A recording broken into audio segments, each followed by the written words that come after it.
Hello, everybody, and welcome to the Final Fantasy Randomizer tournament. I'm Edgeworth, and my co-caster here is Ice Blue, and we're off and running already. Okay, alright, so one of them runs straight into the weapon shop. Alright, we got some magic checks here. Level 1 Fast and level 1 Bane. I better see some Bane strats on Tiamat this race.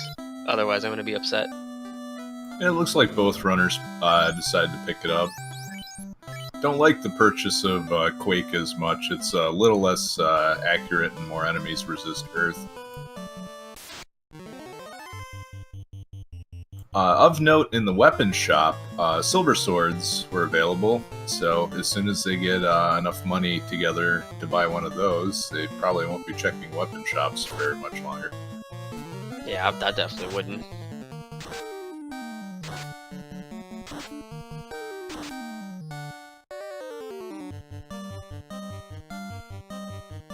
So we got DD Gaming's getting 4 Banes off on the first encounter, and Mageius getting 3 off.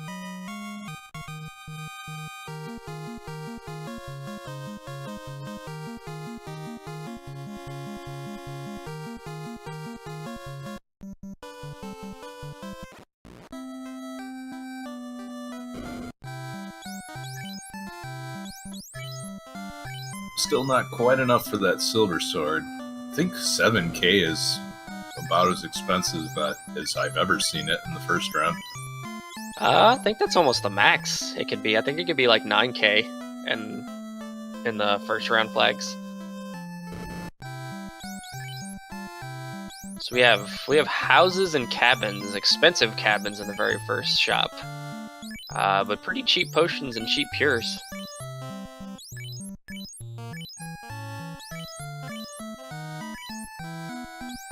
This isn't Mega Man X3. You're right. This is X2.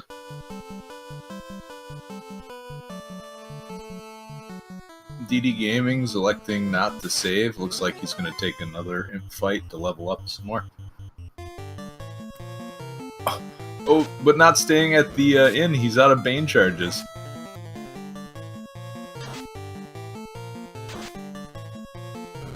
That won't be good for him. He's gonna have to punch these things to death. Oh no, he's opting to run. Also a good option. Yeah, I probably would have ran as well. 16 gil to stay at the end, that's not bad.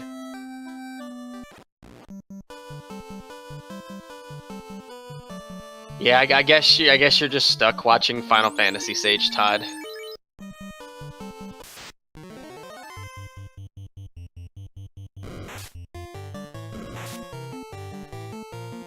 DD Gaming's deciding a paltry 3 imps isn't worth his time. He's gonna run from that. Is he scared of the imps, or are the imps scared of him? Yes. Oh, taking an ambush from a 6-wolf, 1 gray wolf encounter. That's actually pretty scary. It's one of the reasons why I like to save outside of the Temple of Fiends, because there are some nasty formations in here. Thankfully, he bought 20 heal potions, though.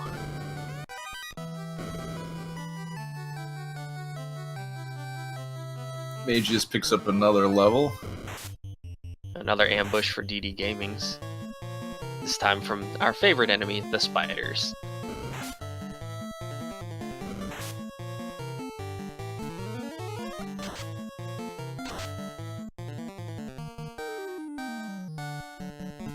He's opting to use all his magic charges here on two measly spiders. If he doesn't find a weapon, he's gonna be it's gonna be a bit of a slug getting through Garland. He's gonna spend most of his game punching him.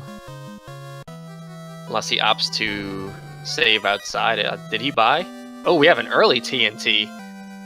Yay. No Marsh Cave today. At least, we hope. We hope.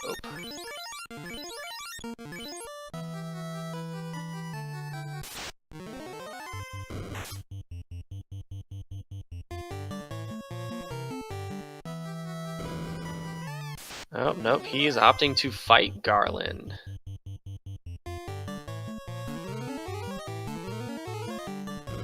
And instead of using Bane on his fighter, he used Fast. Okay, so he actually did have a weapon. So, elects to play it safe. Not a bad idea. Bane probably the quicker way of doing it, but if that misses, you're in a lot of trouble. And DD Gaming's taking down Garland and leveling up to 4.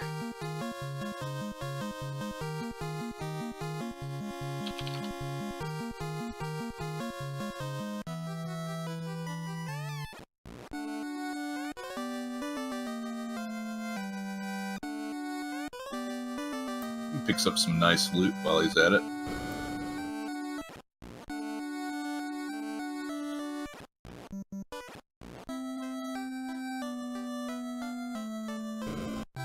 Now Mageius will get the TNT.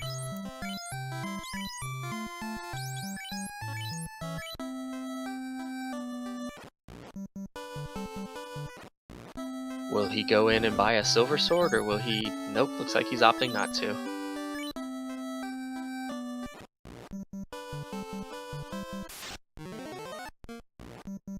Resetting out of the bad pony battle. I don't blame him.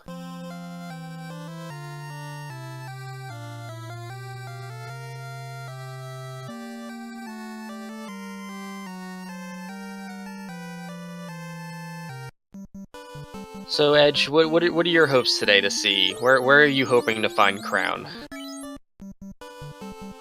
Well, since I'm not involved in this race, let's say Sky Castle. Sky Castle, okay. I'm hoping to see Crown either in Mermaid Village or locked somewhere in the Ice Cave.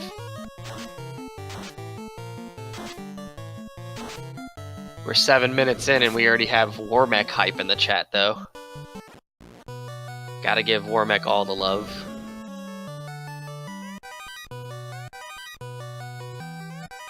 Oh, he picked up a... Well, he reset out of it. He picked up a silver dagger. And a couple of small gold chests, so good idea to reset. Yeah, the reset was fine.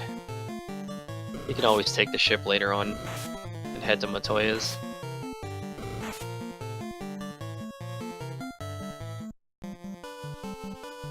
Chat, where are you hoping to see Crown at today?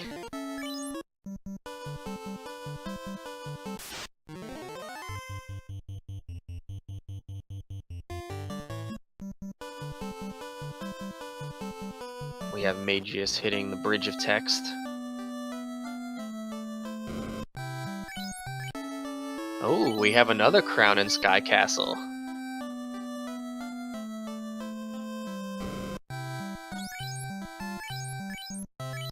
Fire 3 in the Black Magic shop for DD Gaming. Nice pickup. And Cure 4 and Heal 3 in the same level. So Cure 4 and Heal 3. Honestly, I probably would have just picked up Cure 4. I feel like Heal 3 has its place in the volcano, though. It really pays off the earlier you can get it.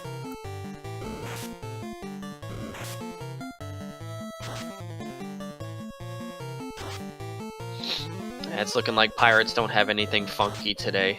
So no, like, stun lock pirates or poison touch pirates or death touch pirates is what we were always hoping for.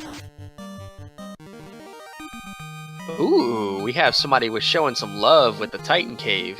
Crown in the Titan Cave. I actually like that because not many people opt to check that.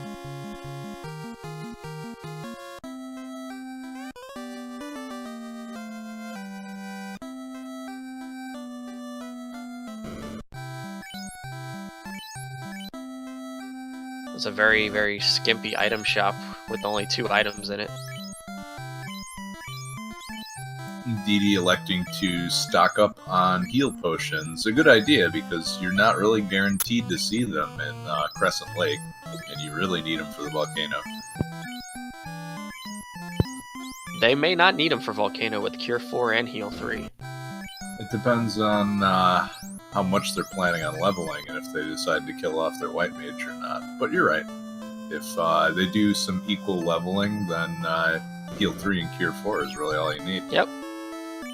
So in that armor shop, we saw a silver bracelet for 9,000. That may be something to go pick up later on if they don't find gold bracelet for a pretty decent price.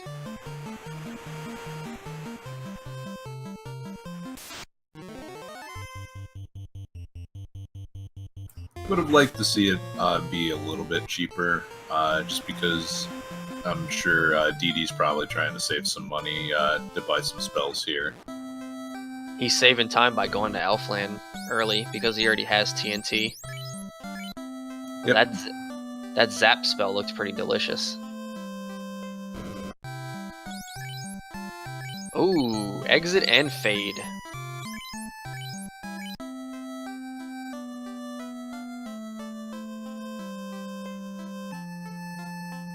Just going down the magic wish list, checking them off one at a time. There's life.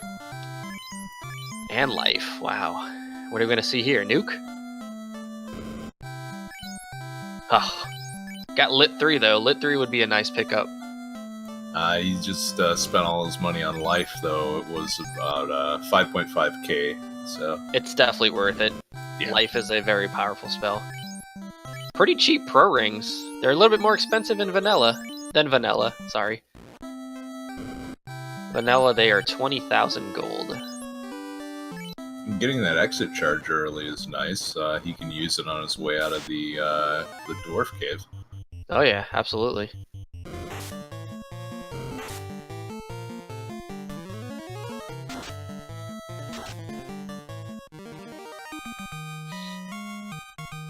Wonder what kind of gambles our 2 racers are gonna do. Or if we're gonna see Volcano first or Ice Cave first.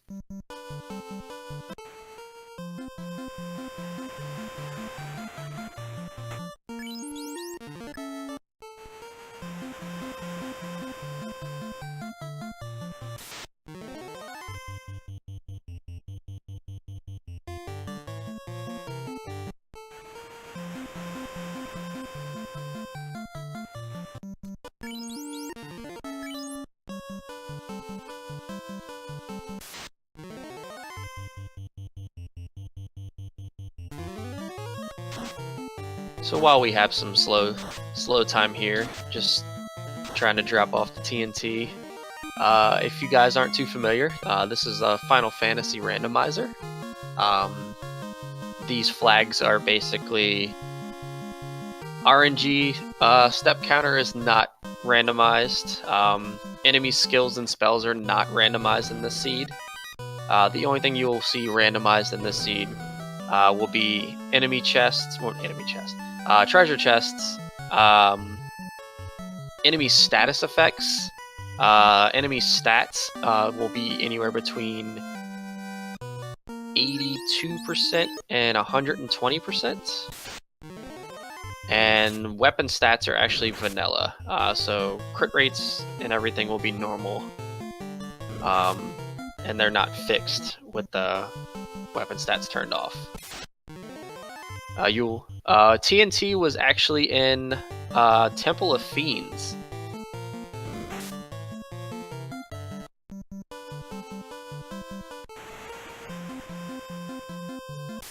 They found TNT before they even attempted to get knocked down by Garland. Mages selecting to pick up those silver bracelets. That's not a bad pickup. Those harbor pretty good defense.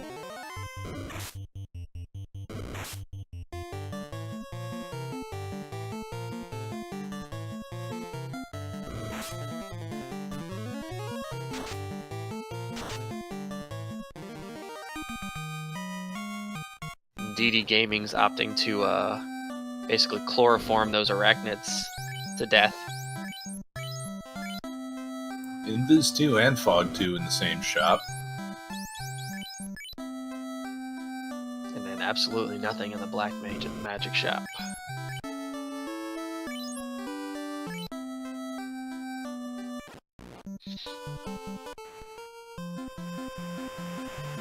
So we have DD Gaming's heading over to Crescent Lake to pick up his canoe. Resetting out of that encounter.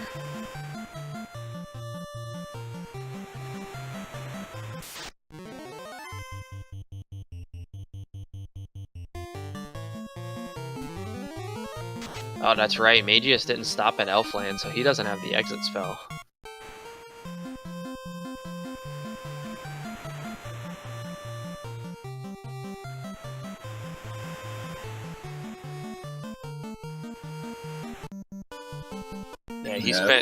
Yeah, he spent all his money on silver bracelets.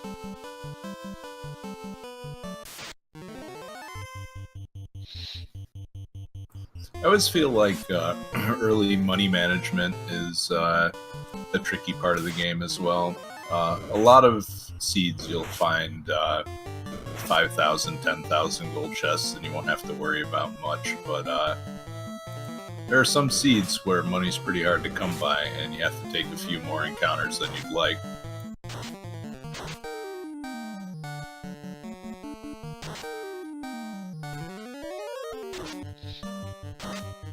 Mageius is just electing to skip Elfland altogether. He may be going back to it. He may have just wanted to check this magic shop around here. Oh, nope, he's spending the money.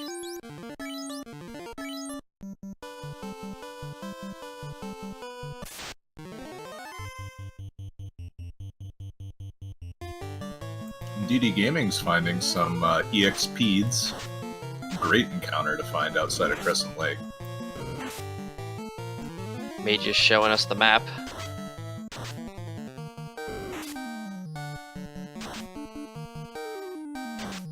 Canoe pre-lich, there's actually a flag that you can turn on that allows you to just completely skip going to Earth Cape first to get you early access to the canoe.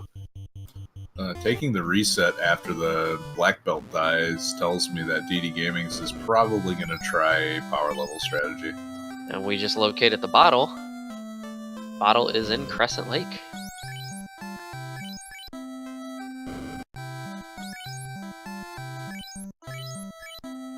Skipping Elfland is not a preferable thing to do because you have 2 different spell sets in that town. So you could miss out on at least 8 different spells, which could really like cut you off on time against the other racers. I've done it once and have regretted it ever since.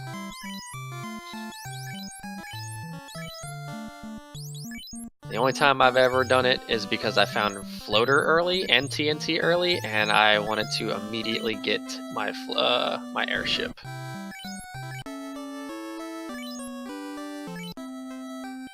That's certainly fair. It changes those time losses from sailing back and forth to almost nothing.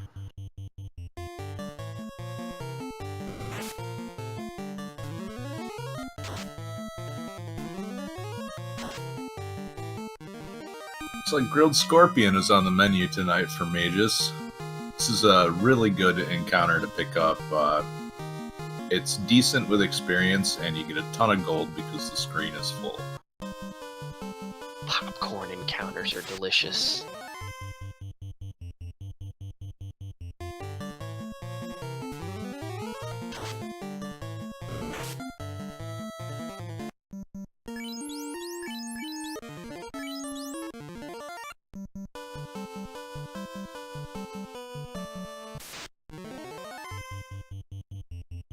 DD Gaming's opting to run from the 2 EXPs.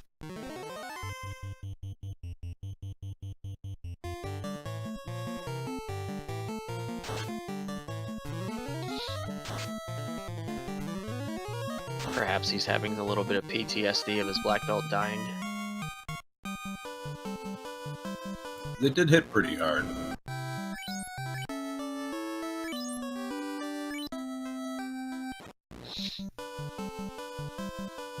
And it looks like it's volcano time.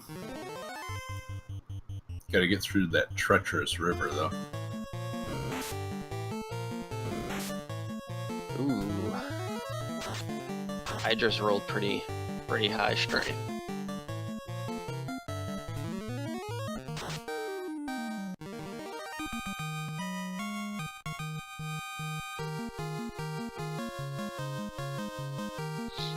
Mageius is opting to continue to grind in front of Crescent Lake. It's usually not a bad idea. He may be grinding for that bottle.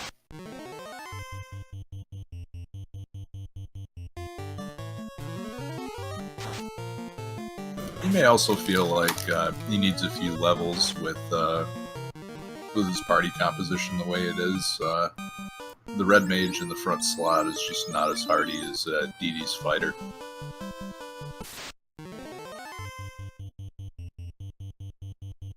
So we have Mageius going with the route diversions.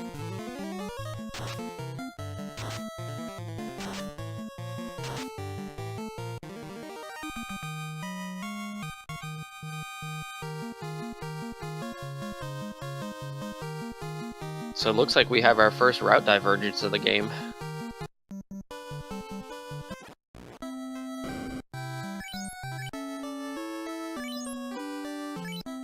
Be curious as to where he goes. He could either go back to Elfland or head to Ice Cave or Ordeals.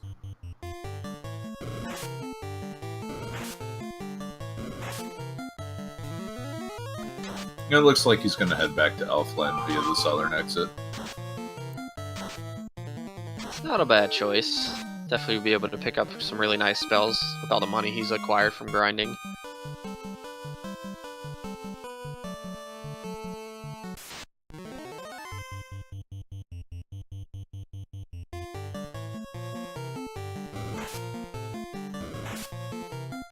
Here's another pack of EXPs. Let's see if he gets a little bit better outcome on this one.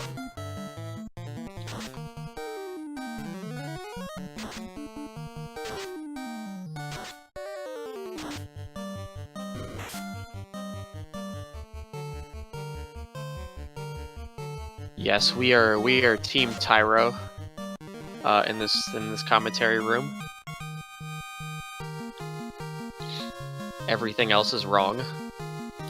And clearing out those 4 Peds gives you about 2 Agamas worth of experience, which is not trivial at Dee Dee's level. Decides to go back and heal up. He's used a fair amount of Fade charges.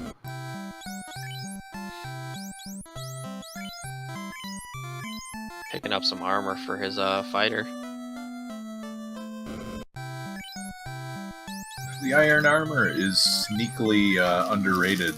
That can last you almost to the end of the game, as long as you've got other good equipment.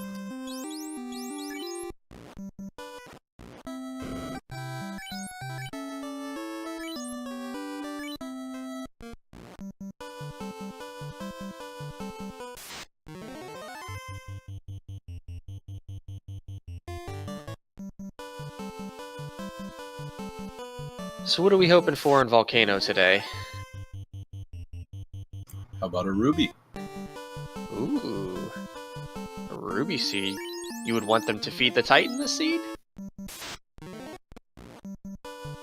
He didn't get much love in the 4-player showcase. I think it was 1 out of 4. So.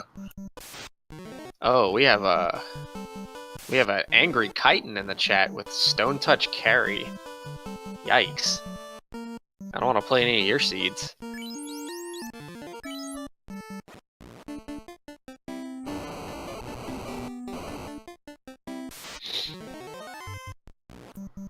Five Argoyles with Fire 2. Dee Dee says, no thanks. We're just gonna try that one again.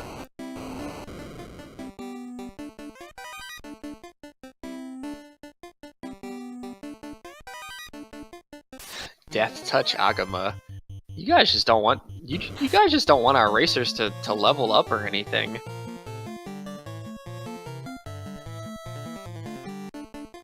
That would be even more treacherous in round 1 because of all the instant death abilities the eye has naturally. So you just have to pick your poison at that point. Also, an encounter to be scared of is Paralisks, because Squint is an instant kill.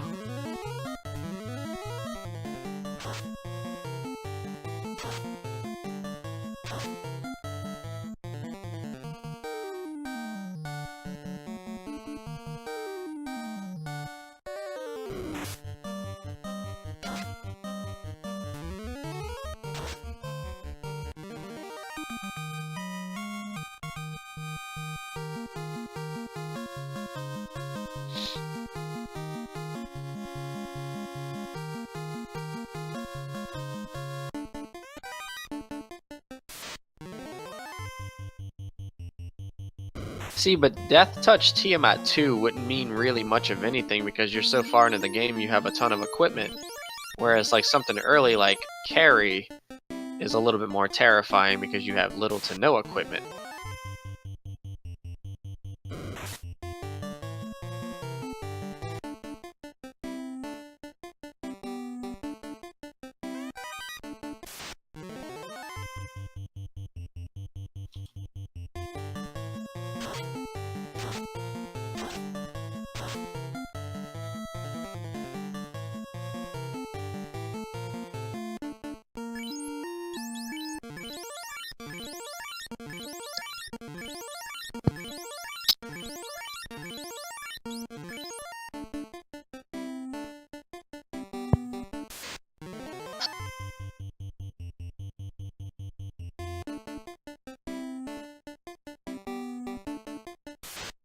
Stone Touch Carry is just rude. I like it.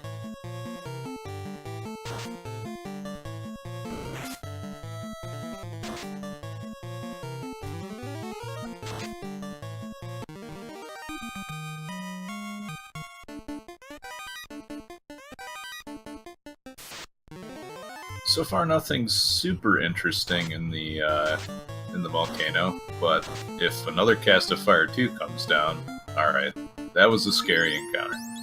Oh yeah. I am always terrified of that encounter. Well, some more EXPs. Decides to give that one up. He's been giving up a lot of the EXPs, actually. You can see running away from 1 for sure. There's an argument to be made for 2, but 3+, I feel like you just... Uh-oh. Oh, please. Ooh. So we have a Ruby in Volcano and a Mazmune. Bodes well for early leveling. But you may get your wish. The Ruby alert. Let's see if he opts to feed the Titan this seed. Or if he's just gonna let the poor guy starve. I have to see if the floater is not in here. I'd say the next logical move is to crack open the Earth Cave chest.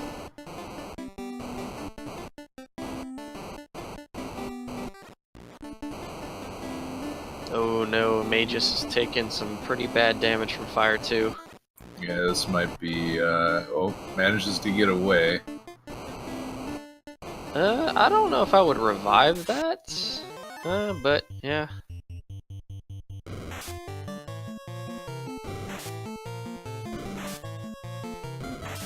I mean, when everyone is equally beat up, this is when Heal 3 really shines.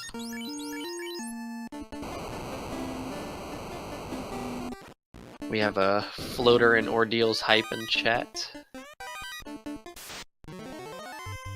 I'm thinking more or less floater and earth cave. Our favorite kind of earth cave.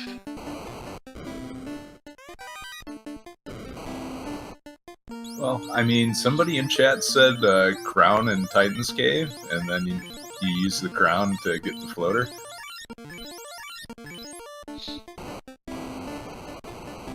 Now, I would actually like to see Crown at the very bottom of Earth Cave, So you have to go all the way to the bottom of Earth Cave just to come out with the crown to go find the floater.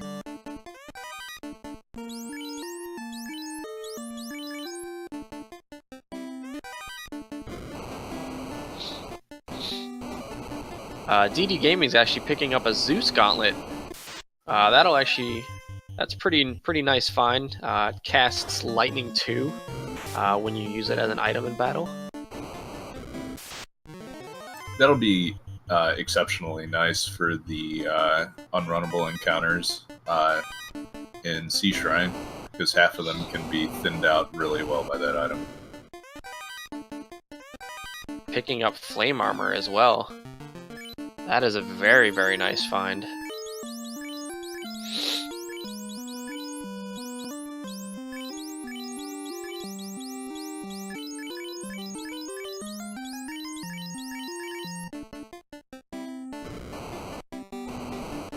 Oops.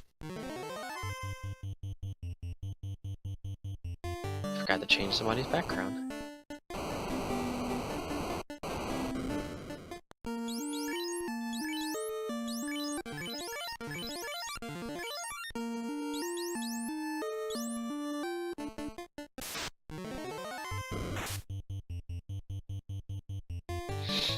Flame Armor is far, far superior to Iron Armor.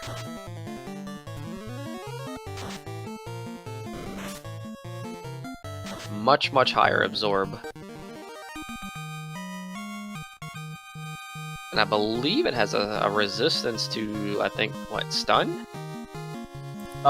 It's a resistance to the fire element, which in vanilla Final Fantasy translates to paralysis resistance.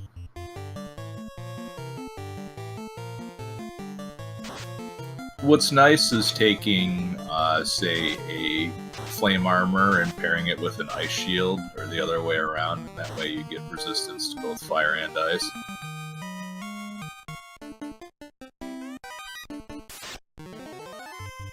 Opting not to heal his Black Mage, so it may look like he's trying to kind of murder off somebody.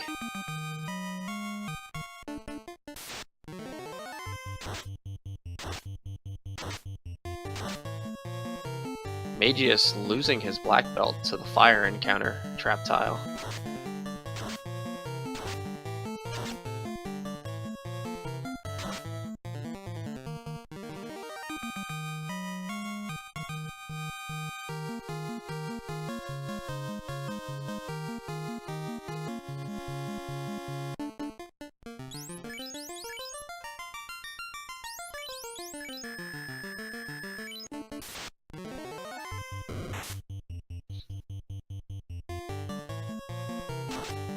Dirt Nap Dan is what we like to call it.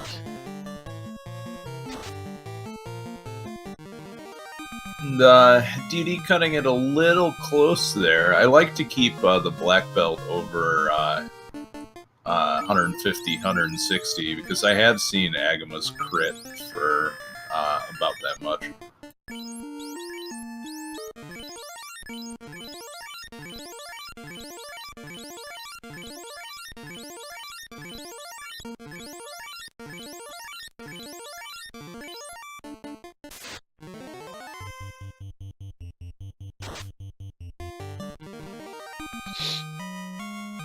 Dan is always taking a dirt nap.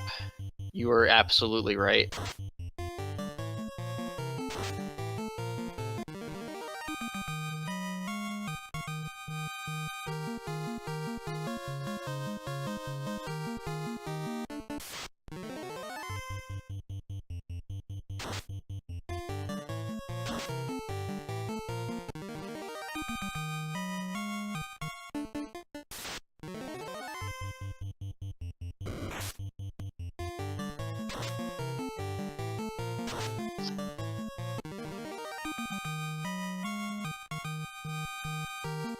Mageius picking up his ruby now.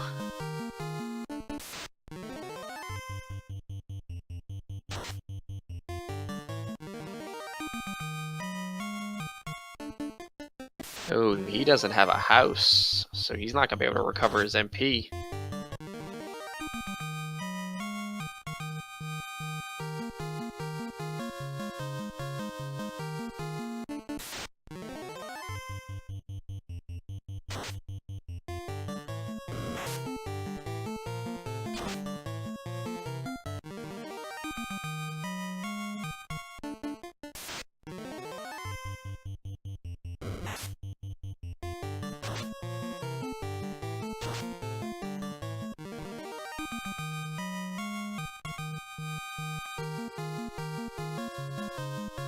What do you think today, Edge? Are we gonna have Tyro killers?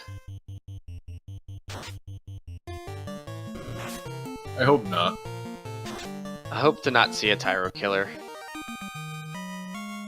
Tyro lives are precious. Well, if we see one, then we know who to root against, right? Oh yeah, absolutely.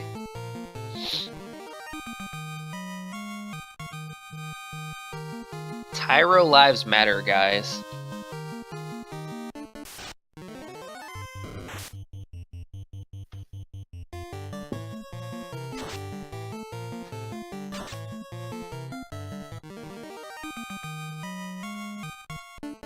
Tyro definitely needs a hug.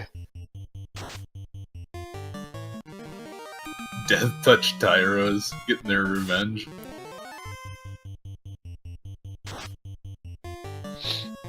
I'm waiting for a future flag to, like, cycle nuke onto Tyros. That'd be the most terrifying thing.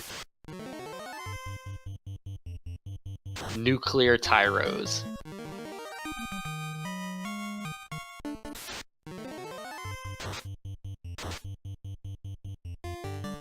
Well, if the viewers want to see that, they have to wait for round 3, I believe.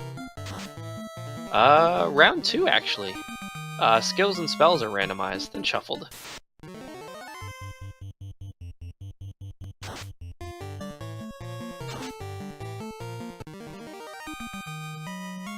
Mageius opting to buy a pro ring.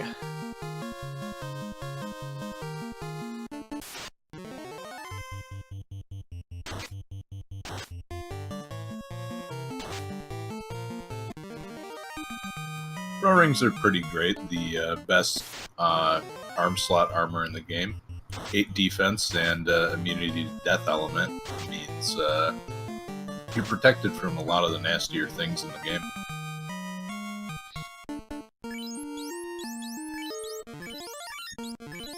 You never know when you're gonna run into something that has toxic.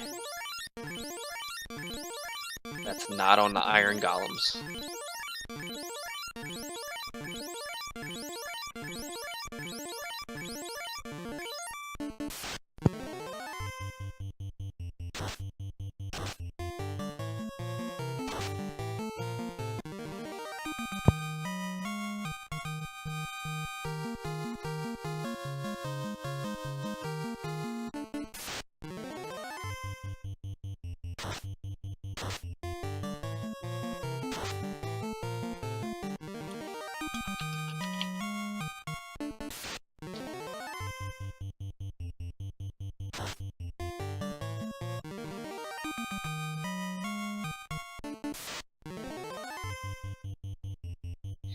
So we have Mageius heading back to Volcano.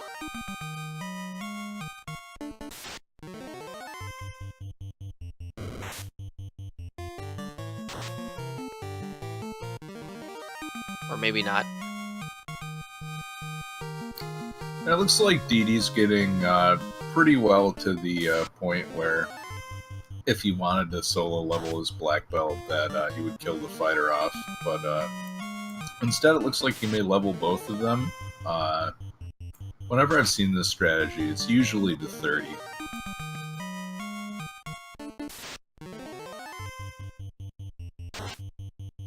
Oh, I think we have an Ordeals hype here.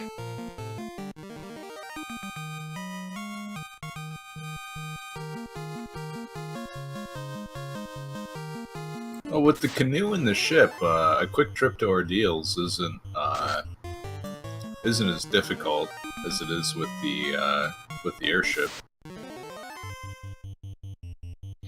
If he finds Floater in here, this would be a very insane race. It would certainly make up for the time lost having to leave the volcano and come back later.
Alright, we have an Ordeals. I'm liking it, I'm liking it.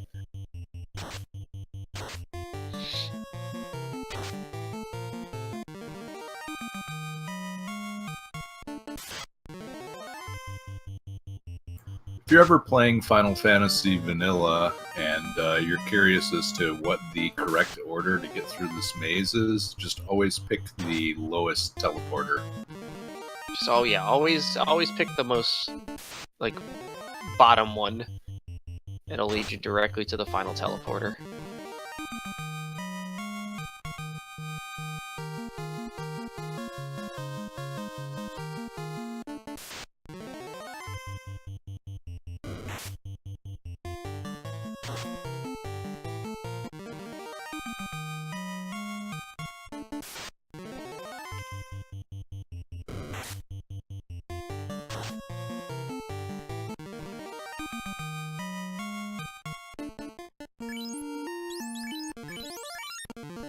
It could potentially make up enough time, Future Sight, for him to find the floater, have access to the airship, and continue moving on through the game, whereas DD Gaming's could potentially go to Earth Cave with the Ruby, and come back, and then maybe go to Ice Cave as well. It's a nice gamble.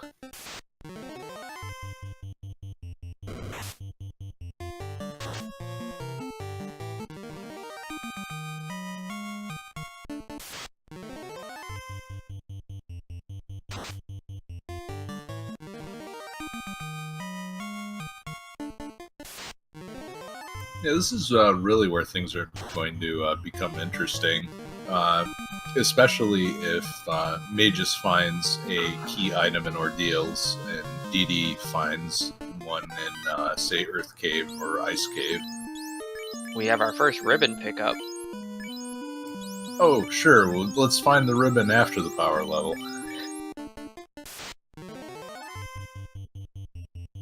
It's usually about right.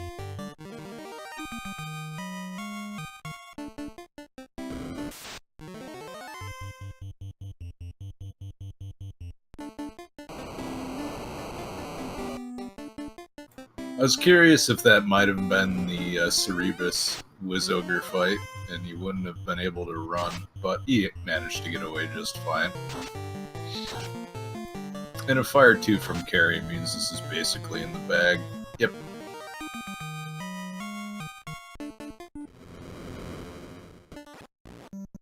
One orb lit for DD.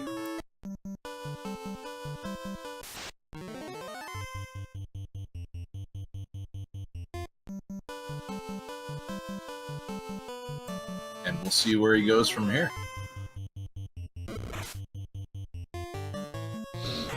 Yes, Mageius is one of our new runners. He's been playing the game for probably 2 to 3 weeks now.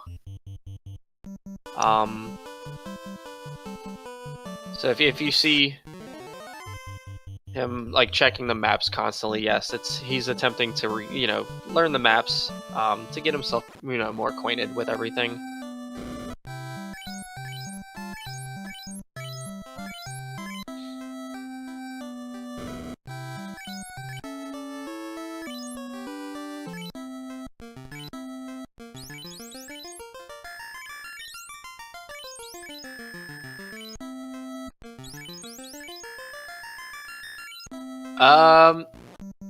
He's a fairly new runner.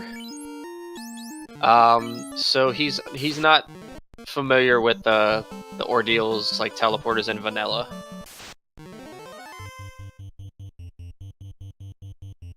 Round 2 and above, ordeals teleporters are randomized.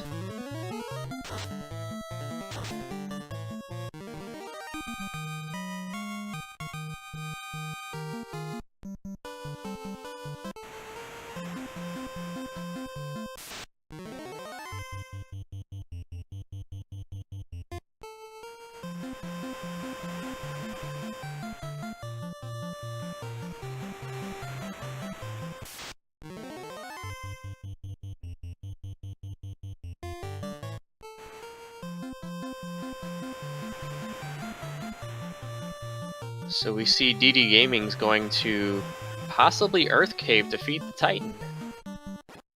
It makes sense. With the Ruby, he has access to 28 chests, which far outweighs any of the other spots for treasure available.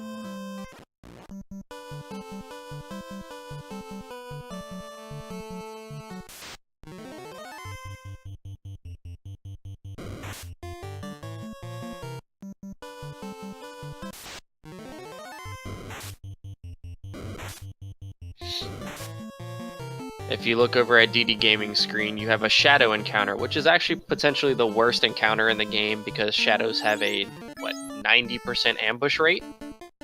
Yeah, it's pretty ridiculous, and even after power leveling, you're more than likely to get ambushed by those.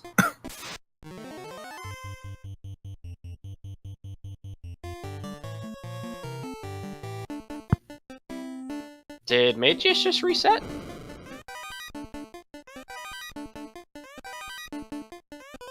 Oh, we have an adamant pickup for DD Gaming's in Titan's Cave.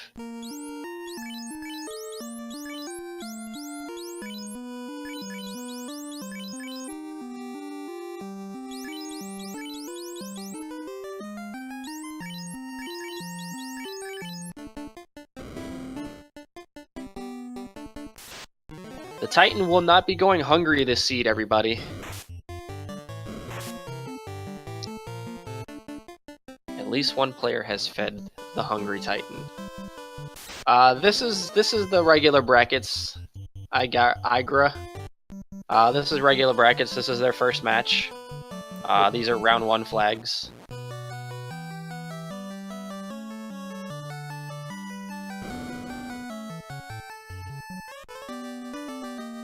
DD picks up the rod.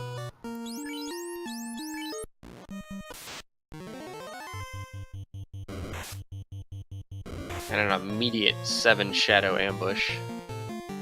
My absolute favorite.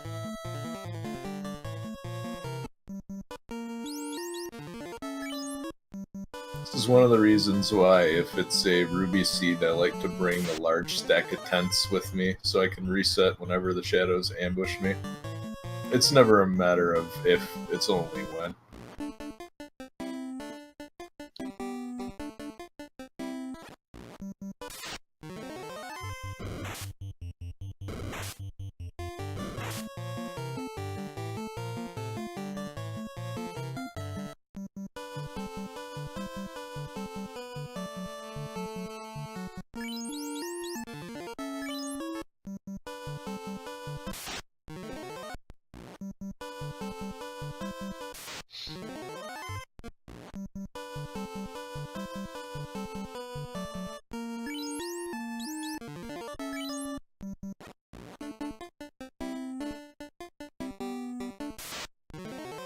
So we have Earth Cave, everybody.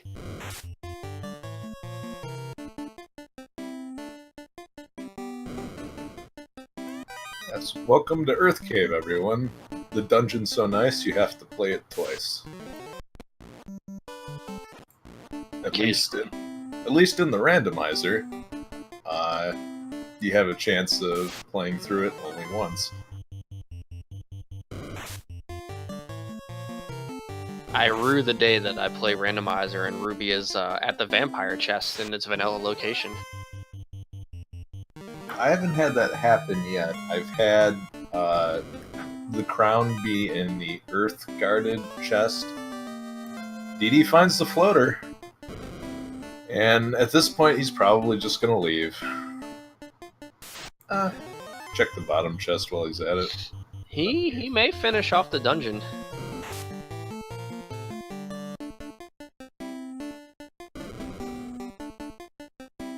Ooh, and a second ribbon pickup. That's actually really nice to find.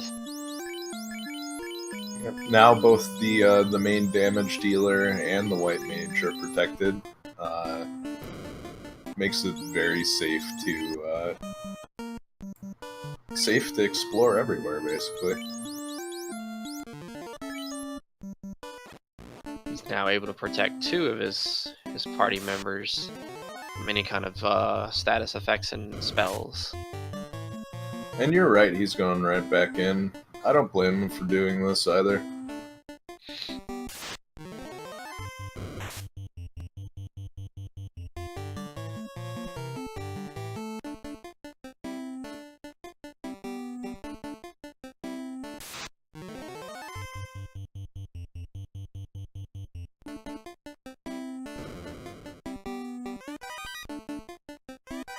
I believe the bats in the Earth Cave are Chaos's loyalist minions.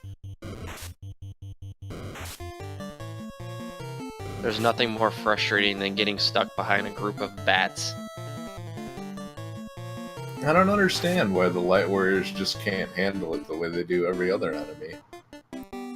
You can beat, you know, the Kraken, god of the sea, and Tiamat, god of the wind, but you can't beat a bat.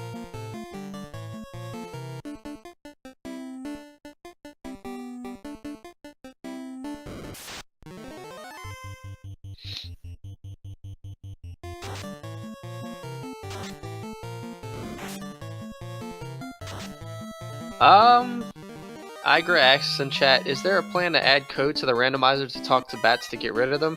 Probably not. I don't see that ever being something implemented. If you just continuously walk into them, they eventually move out of your way.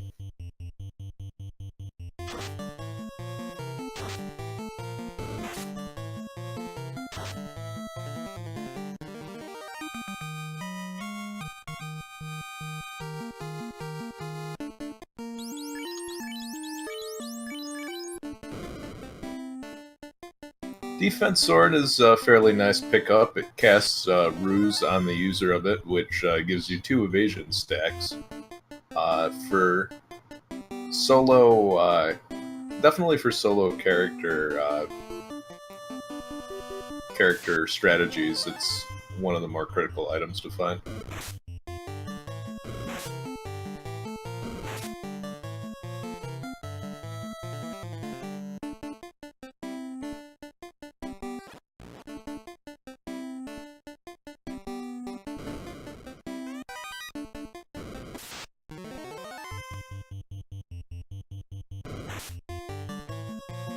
Now it is Mageius' turn to feed the Titan, as long as these ogres let him. DD runs into a pack of Shreks himself, but manages to escape.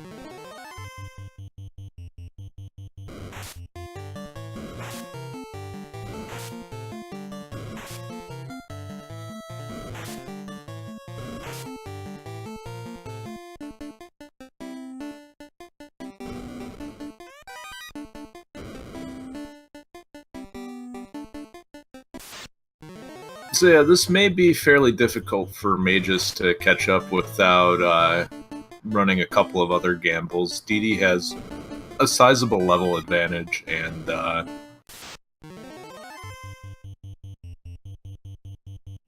is also a little further ahead in exploration.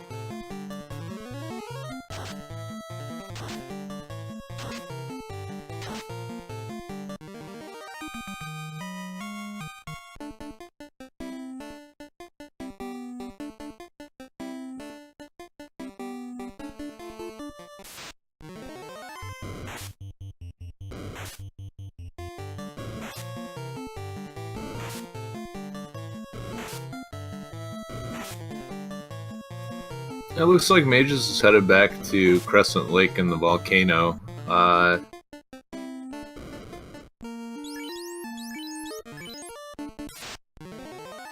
This is going to put him a little further behind when he doesn't find the floater there.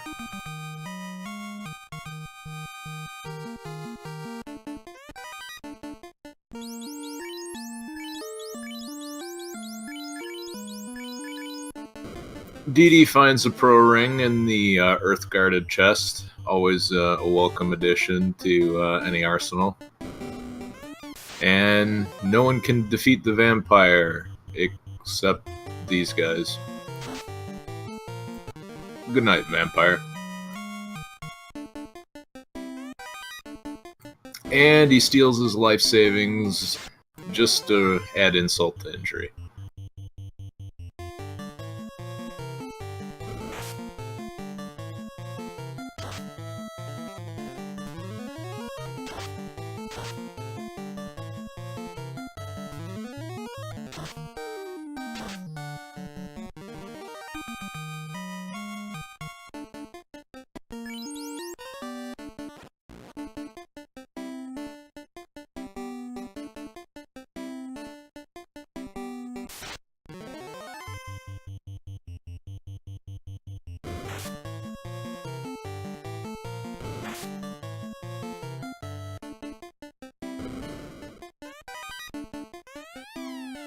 Dee Dee finds the power glove.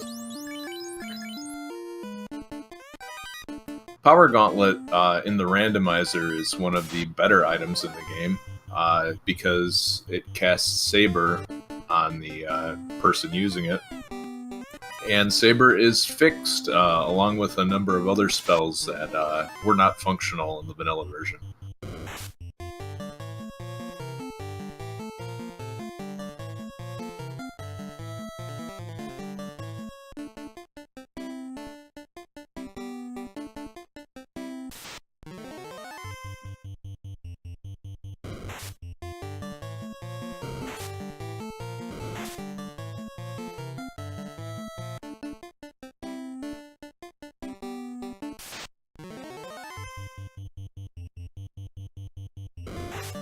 It's like Dee Dee got a little bit turned around going through the second last floor in the Earth Cave. There's some branching paths that can be a little confusing, but he's headed in the right direction now.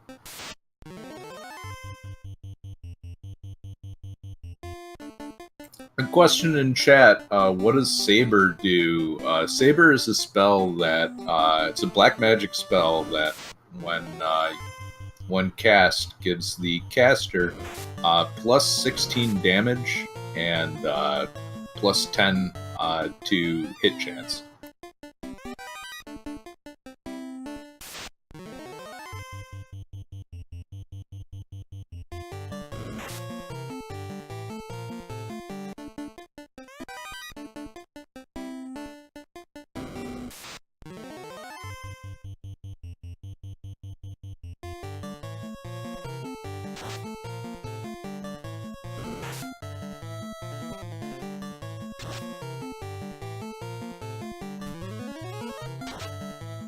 Another question in chat, what does Fast do? Fast increases the hit multiplier by 1. So for all practical purposes, it doubles the amount of hits that you can have on that character. And with twice as many hits comes the potential for twice as much damage as you normally would deal. It's a very powerful spell in the vanilla version.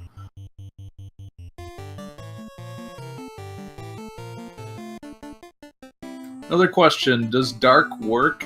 It does to a certain extent. By the end of the game,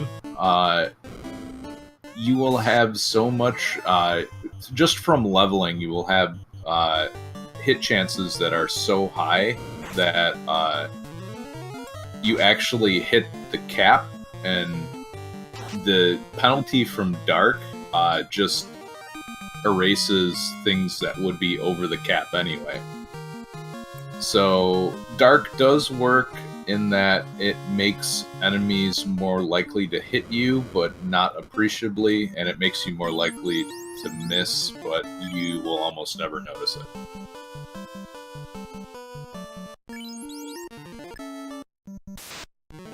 And Dee Dee has left the Earth Cave. Okay, I'm back. Sorry about that. Welcome back. What have I missed?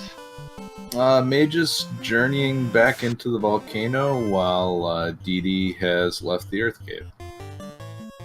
The Power Gauntlet was in the Earth Cave, so Power Gauntlet is a nice find. Yeah, he's in pretty good shape as far as the end game equipment is concerned.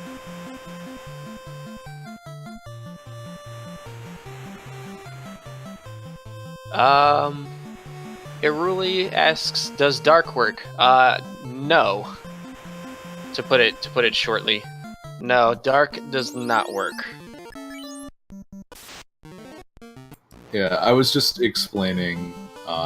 It kind of does work, but you'll never notice it because by the time you finish the game, your stats are so high that Dark does nothing.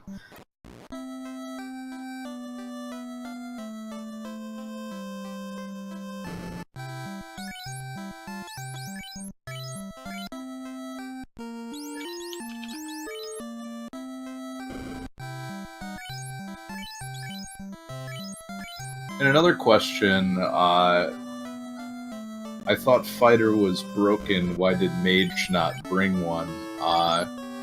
Fighter isn't necessarily broken, but it's the class that sort of hits its peak the earliest.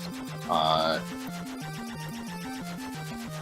fighter that hits around level 25 is going to do quite a bit of damage with, top-of-the-line equipment, but for any levels above that, a black belt would be better. And so if Mageius is pursuing a strategy where he's just going to power level a black belt, then by the end of the game, the fighter almost has no purpose. But for DD's team composition, the fighter is definitely going to be putting in some work alongside the black belt.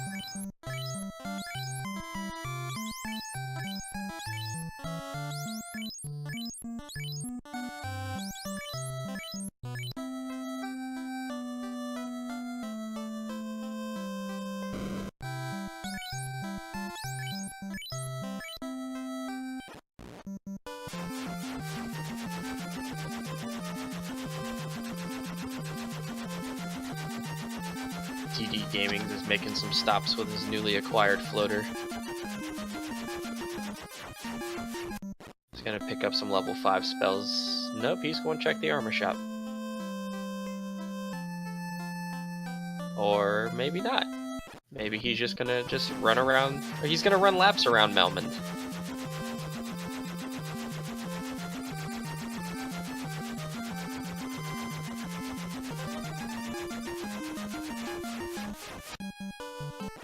I believe he's trying to remember where the bottle was. Which I believe was in Crescent Lake. Yep. Yeah, and that's definitely what he's doing. He was definitely stretching his legs. I think he was trying to train for the Melmond All Bats. The new sports team coming out fairly soon.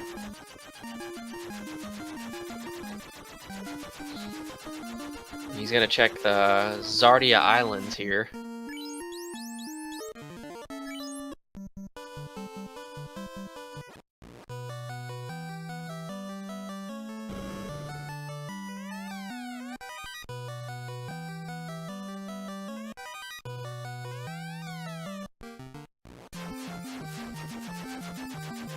It's usually a quick strat. If you looked at DD Gaming's screen, how he saved right by that his airship. He didn't find anything worth keeping in that one Cardia Island hole, so he just decided to reset out of it and just move on to another one. That basically saves you a few seconds. An opal bracelet. Oh, that's a good pickup. But that strategy you were describing is very critical when you don't have access to warp or exit. In which case, you just have to make your own warp and exit.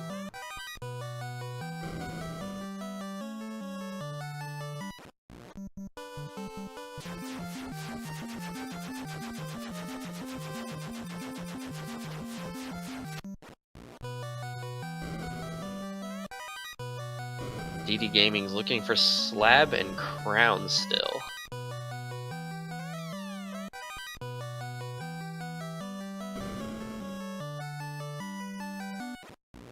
Mages took an early gamble. To answer the question in chat, Mages took an early gamble at ordeals and it did not pay off.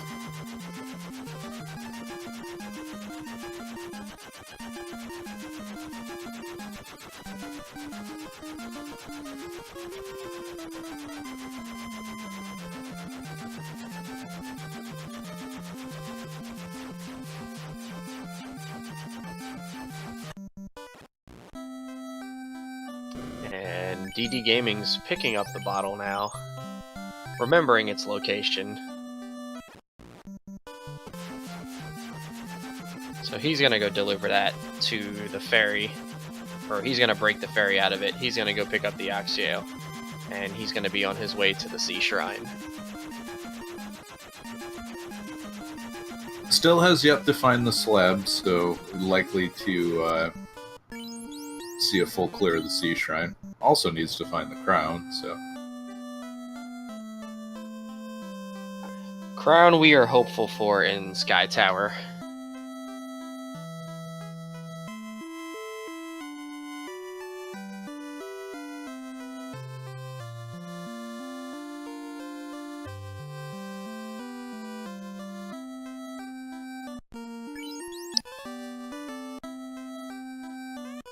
For a newer runner that is not familiar with the Ordeals teleporters, it can get very frustrating, which I believe is what we saw, but it's okay.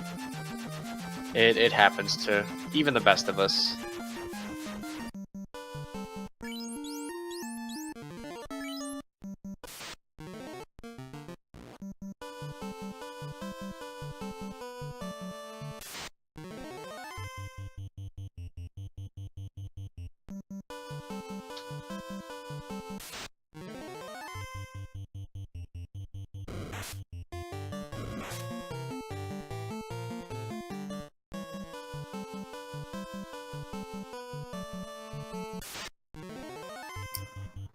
Gator's taking a bite out of the Black Mage. In the later portions of the game, the river monsters really pack a punch. Dirt Nap Dan doing what he does best. Napping in the dirt. Or the canoe, actually. Looking for his contact lens, can't really find it. May have fallen into the canal.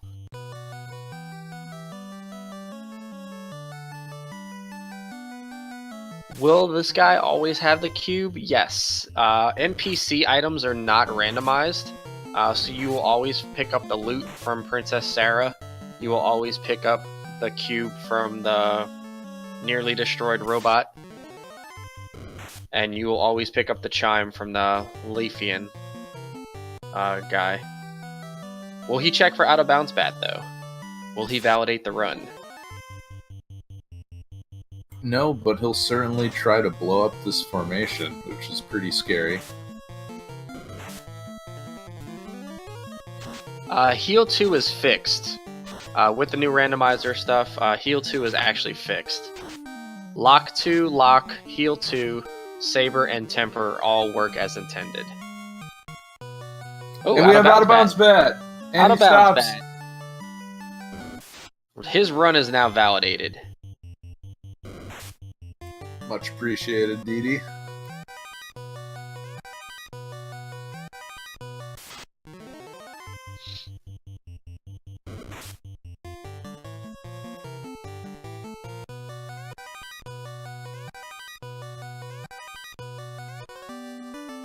And we have a cube.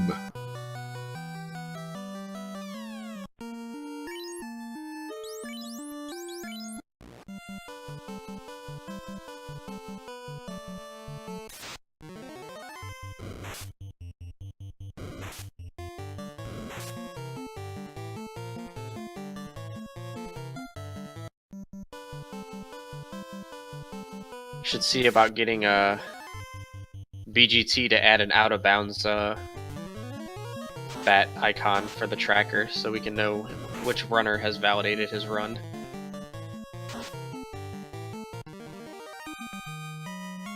I think he's too busy trying to save the Tyros. seen a lot of steak being passed around lately. That steak is it's not delicious at all. Would not recommend.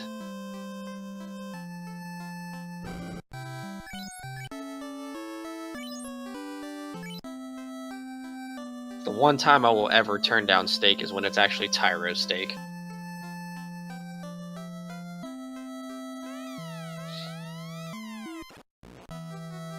So DD heading into Sea Shrine, while Mageius farms on Agamas in the volcano.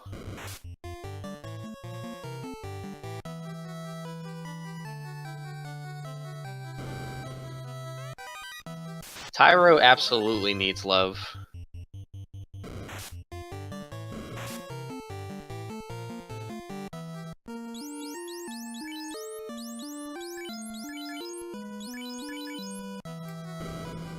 So, comment from chat, randomizing the score for the bottle shop. The bottle can actually show up in the vanilla bottle shop. So you also have to check the caravan if you haven't found it by the time you get the airship.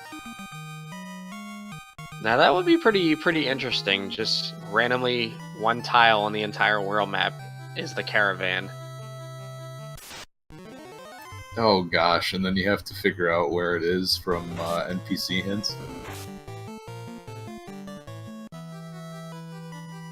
That would be kind of scary, actually.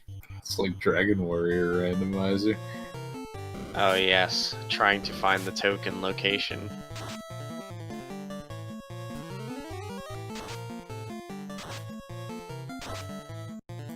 Oh, the token. It's very easy. It's just 97 west and 55 south. Good luck. But there's an ocean in your way. So you have to wrap around the backside of the world map. Oh, we have the third ribbon.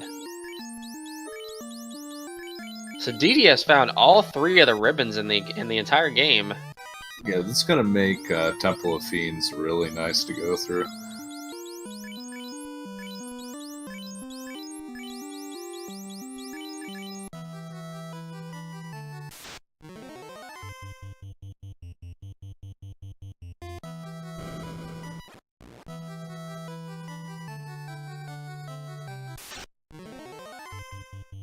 Oh, getting a very nasty unrunnable. Ghosts, I believe, are the second highest strength stat in the game on enemies. Yeah, it's absurdly high, and one of the reasons why they can only do 1 hit. Thankfully. Yep, and hits the trap tile. If he would have searched the front of the chest rather than the side, he could have gotten away with this unrunnable encounter, but since it's only 2 waters, it's not going to hurt him too much.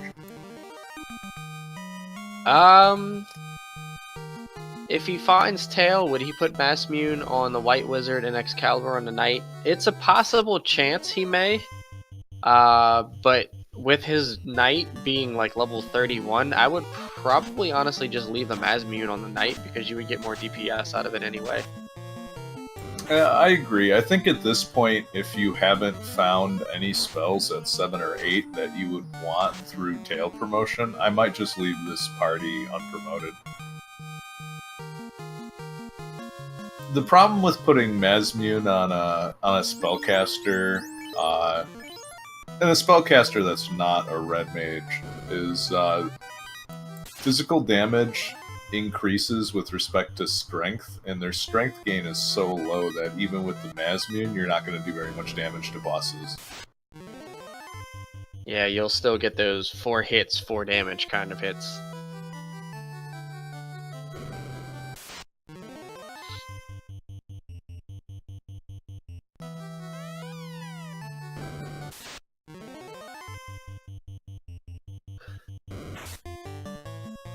Passing up on the really nice ball cap in the chest over there.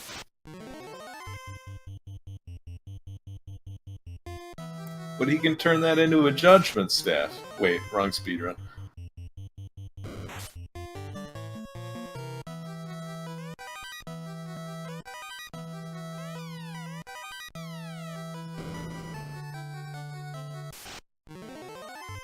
Ugh, another pack of ghosts.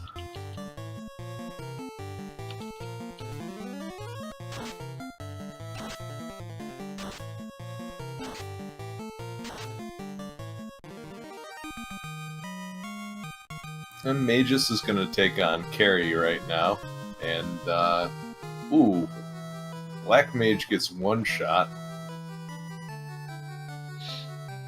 But, Is Mazmi. with the damage that's being done, it should be over after this. Alright, Mageius takes down his first fiend.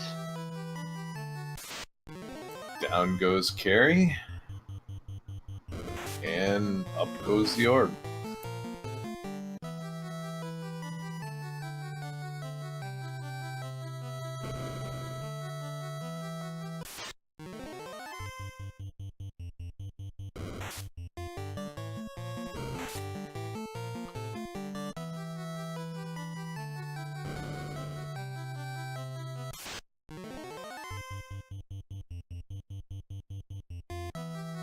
Meanwhile, Dee Dee decides to pass up on Lobster Fest and is just going to head right for Kraken.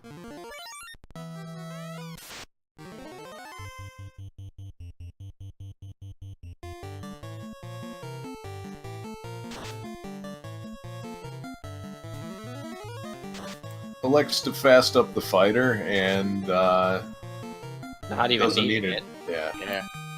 He doesn't get tickled by the tentacles this time. And having not found anything, he's headed right back in. Without saving, though, so not without risk. Yeah, I would have saved on the world map, just to be on the safe side, because you're also low on spell charges. I agree, but I don't think we've seen anything that has particularly nasty abilities. Certainly haven't seen anything with Death Touch down here, so we should be reasonably safe.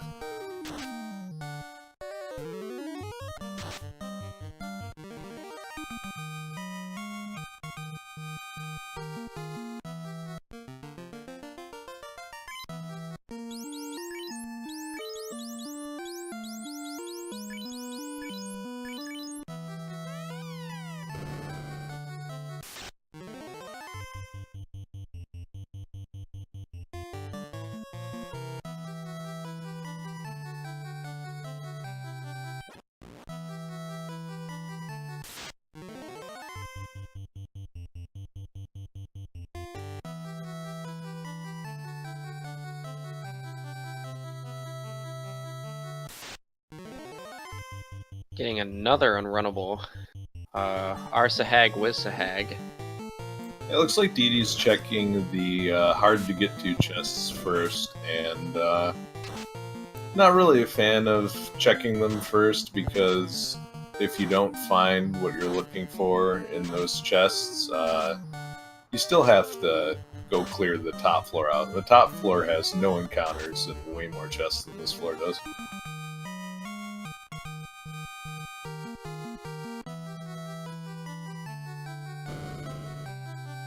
Also, if you don't have exit or warp, you basically have to double run through this floor.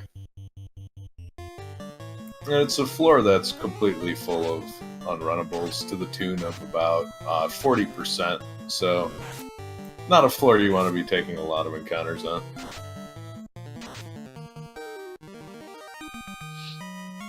The only way Slab could be keylocked right now is if Crown was in Marsh Cave, or if it was an Ice Cave, which is a very high possibility.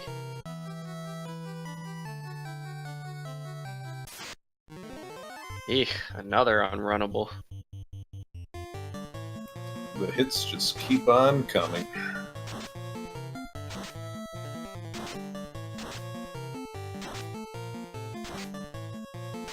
Yeah, how much of a jerk move would it be if Slab was in the one key locked room in Sea Shrine? Actually, I think it would be worse if it was like Crown and Marsh Cave, and then Slab and Marsh Cave in a key locked room. That would be pretty bad too.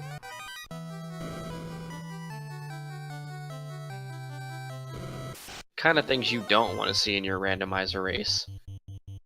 Marsh Cave is number 1 on the list.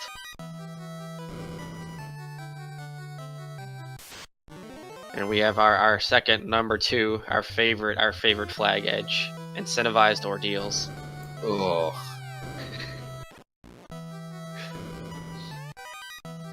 Confirmed trash seed.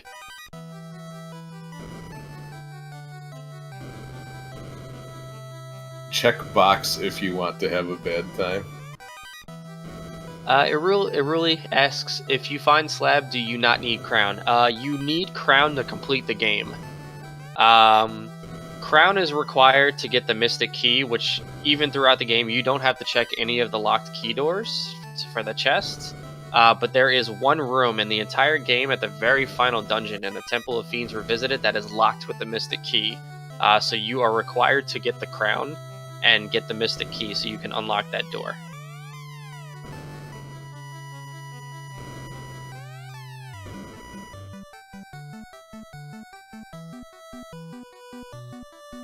So if slab is not in any of these chests, we have an ice cave, an ordeals, or a marsh cave on our hands.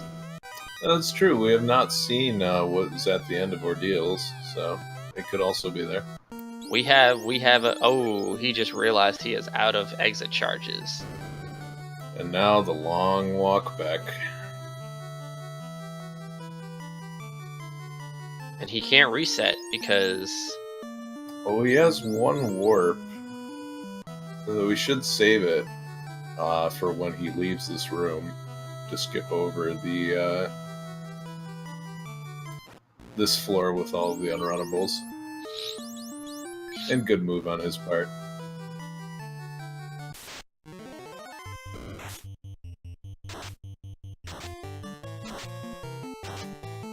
Mageius back in Elfland, picking up some more spells and items.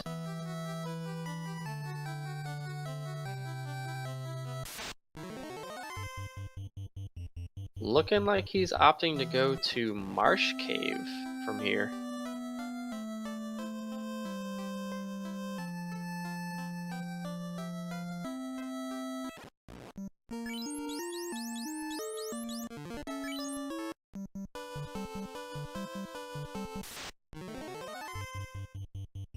Meanwhile, Didi leaves with 3 orbs lit, but no idea where the slab or the crown are, and it'll be interesting to see which of the optional dungeons he decides to clear out. Mageius is going to give us a look at the Marsh Cave. Marsh Cave and Ice Cave have not been entered yet, so this will be our first look at Marsh Cave on Mageius' side.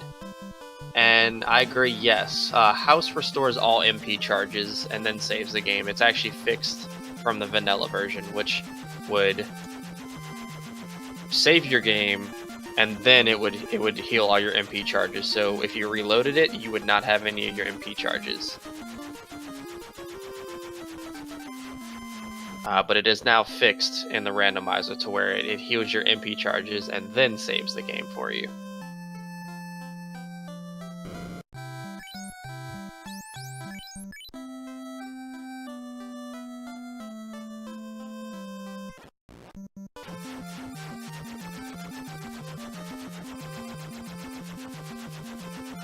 Not sure what Didi was looking for there to buy in the item shop.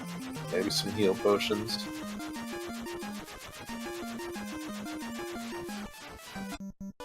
And it looks like we're gonna have Marsh Cave checks at the same time.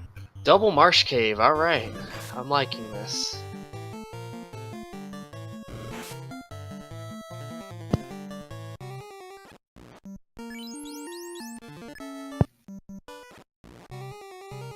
Just gonna save up so he can reset if he runs into those shadows, and yep.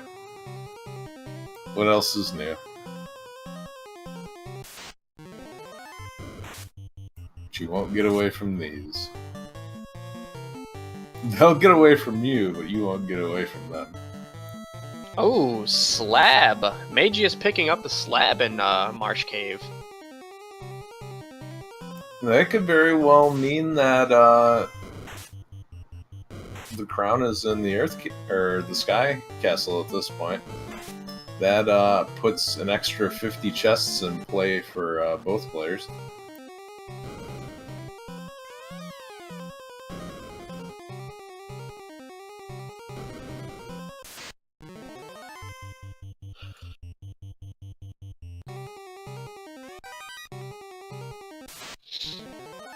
Mageius opting to check the bottom floor of Marsh. Could run into the crown in the vanilla location. DD Gaming is picking up his slab. We may just see him just leave here and just go straight to... Nope, he's checking bottom as well. I'm being made a liar today. Well, it'll those HS will never be as close as they are right now. You might as well take a look.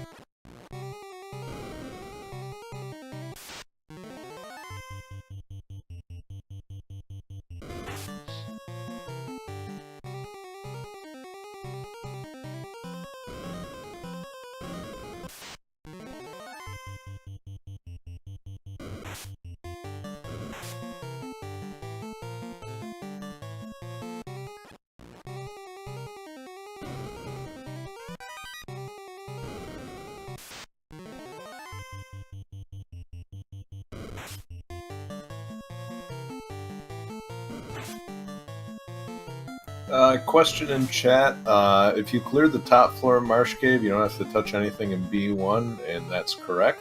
Mageius finds the tail, which is a very nice pickup for his team composition with 3 mages. That gives the Red Wizard some more flexibility in spell selection. And it gives them the ability to equip the defense sword. Yeah, that's true. Being able to equip defense and Vorpal makes the Red Wizard pretty decent hitter in the late game, too.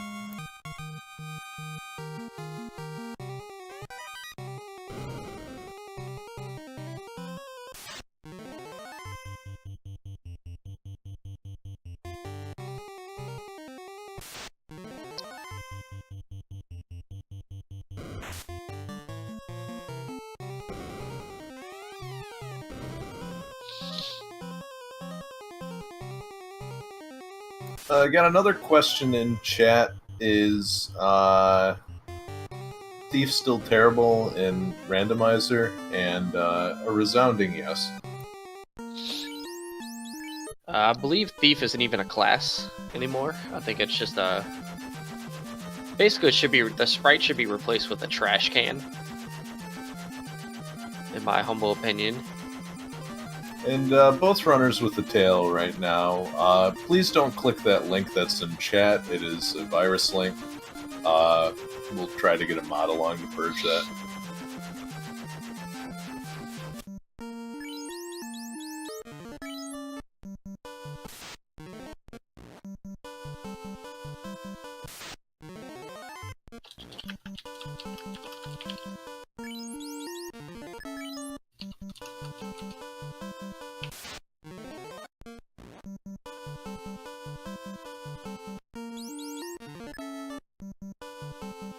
Crit rates are actually fixed with the weapon stats turned on.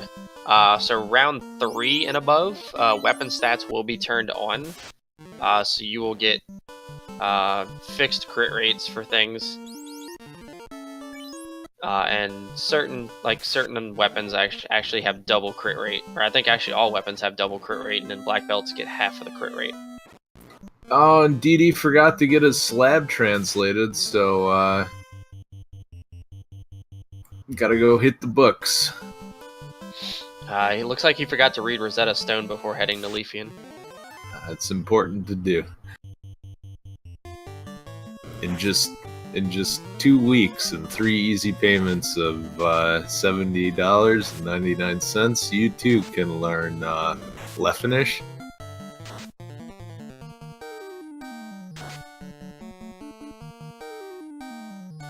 he forgot to pay for his subscription.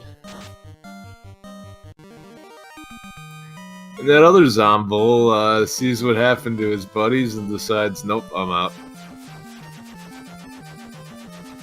He decided that he left his oven on at home and basically pulled a Gilgamesh.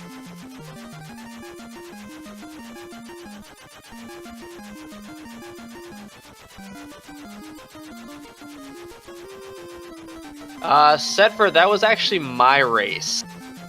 I got to 2FR before Artea with 2 thieves, and I was unable to finish because of said 2 thieves.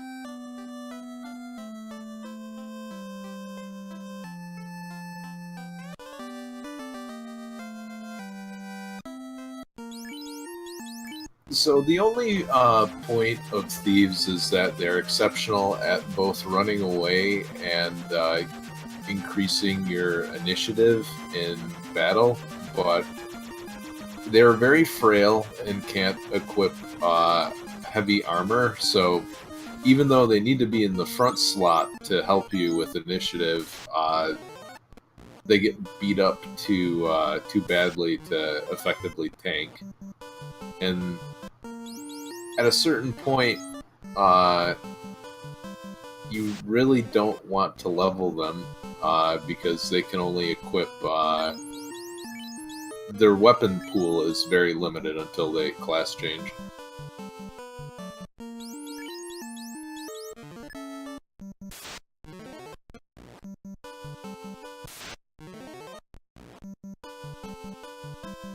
The bottom line is they require a serious amount of resources for them to even become useful, and most of the runners have found they're more useful face down on the ground, doing the Dirt Nap Dan impression.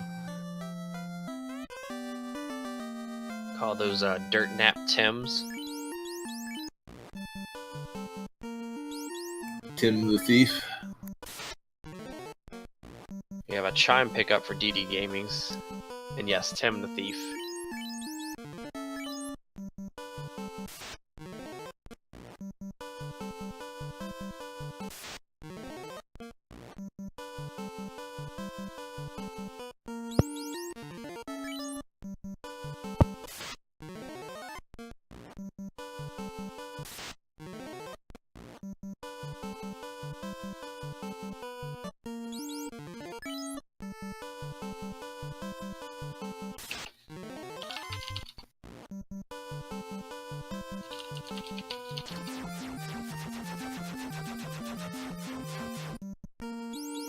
Take this time while we're watching the menu, No. and watching DD Gaming slaughter an innocent Tyro. Follow Mageius, guys. Mageius is a new runner for Final Fantasy Randomizer. He's also not a Tyro Slayer. So go ahead and give Mageius a follow. He's a good guy. New to the community. He's learning pretty much all the new strats. And then follow our fellow commentators. We enjoy doing this and just watching, everything unfold. So we'll see if DD finds the crown in Mirage Tower.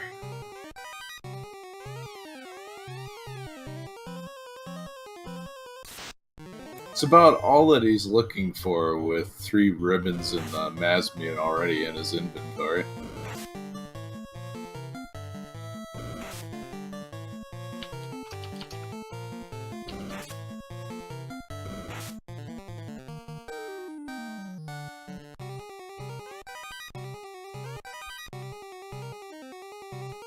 Yeah, and if you like what you see or are interested in maybe participating or learning a little more about the randomizer, feel free to join the Discord. Ice just posted the link in chat there. We're a very friendly community. We want nothing more than to just see pretty much all of our members strive and learn how to play this game. And we're more than happy to help you guys. I'm actually one of the admins for the community. And I'm We're all very helpful people. Except for some people we know. Tyro killers.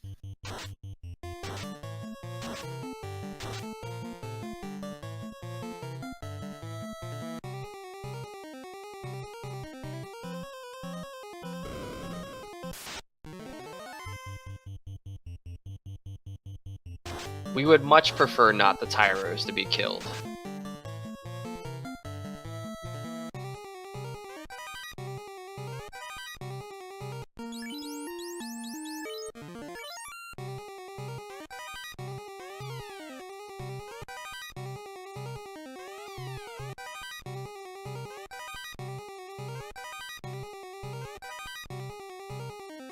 Edie finds a flame shield but elects not to pick it up. I'm assuming he must have an ice shield then.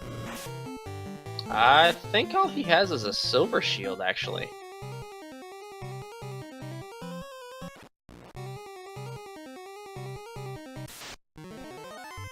Mageius picking up his first ribbon. No, second ribbon, sorry.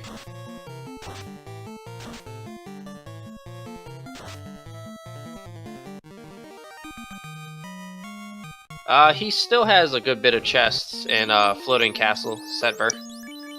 That Crown can be in. Not to mention, it could also not be here and in Ice Cave.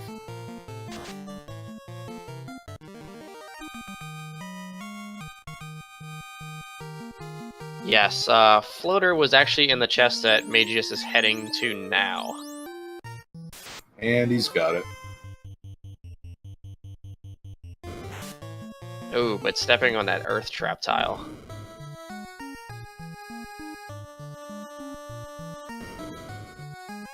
I don't think he realizes you can't run from this encounter.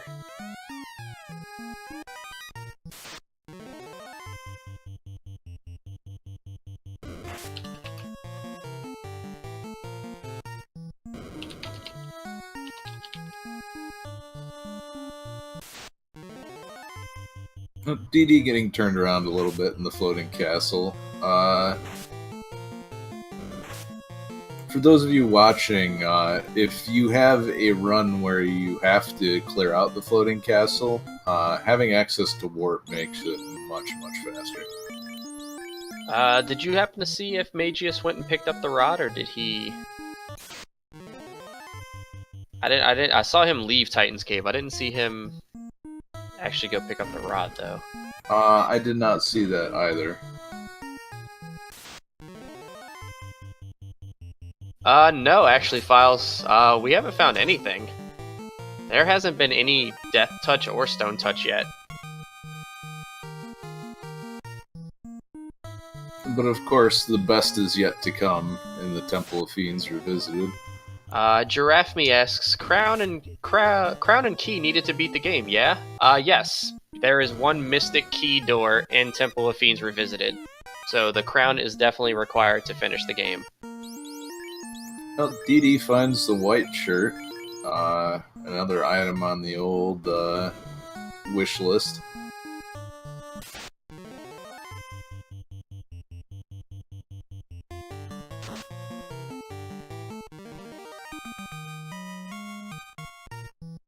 We're all hopeful for Death Touch Kraken 2 with max strength and max HP.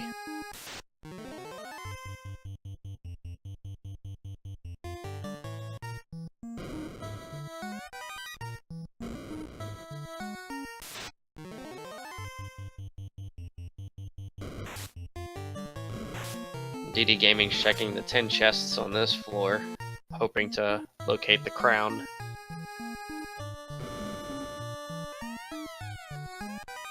Opting to not pick up the Thor hammer.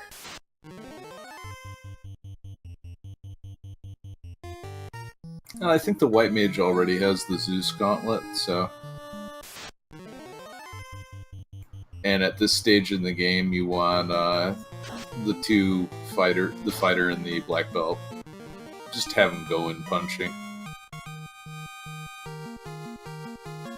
Punching fighter at level 34. He's punching you with a sword.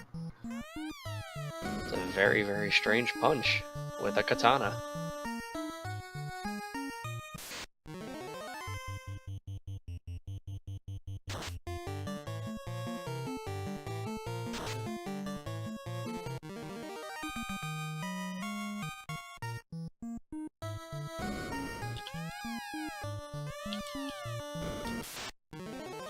Leaving behind the silver bracelet and the pro cape when neither one of his mages really has anything in the physical defense department. So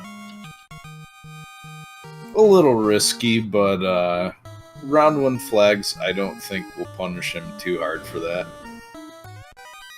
Have you ever met our Lord and Savior Kraken 2? It doesn't matter how much defense you pile on to a mage, Kraken 2 will just eat them for breakfast, lunch, and dinner.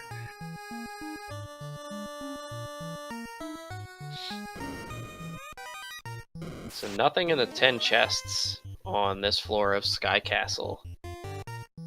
Maybe the 14 chests on this floor might hold the crown.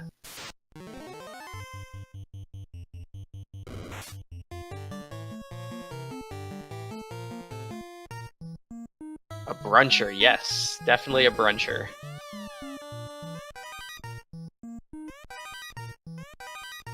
And we have the famous house in a box.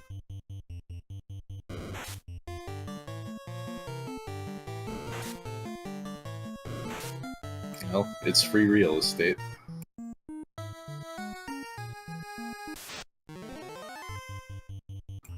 DD runs into a pack of manticores, and those guys are pretty good for experience, but at level 34, I guess he's seen enough. Oh, this is a terrifying encounter. Even with 3 ribbons, it's terrifying at how much time it takes from you. He gets the lucky getaway early, though.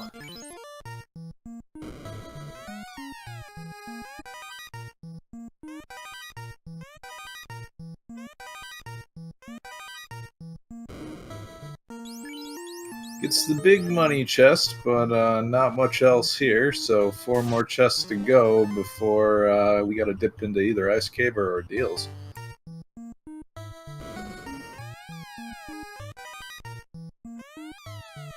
And this is an Ice Cave and an Ordeals race.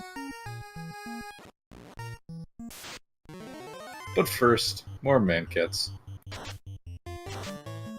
Man, cat, pig.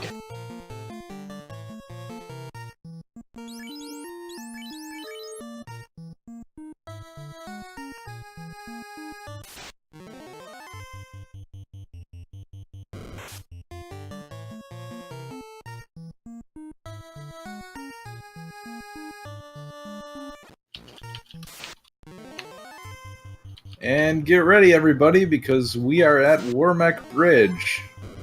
Is it time for DD to see one of his party members gets instantly killed by the death robot?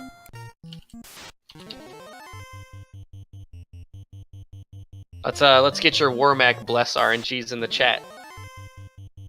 So far, no Warmech, but these are all fairly terrible encounters. Of note is the Sorcerer Trance is particularly bad because it can go straight through ribbons.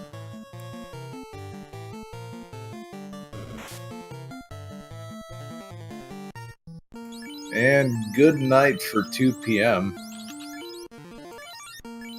He'll be able to get back on his feet, though.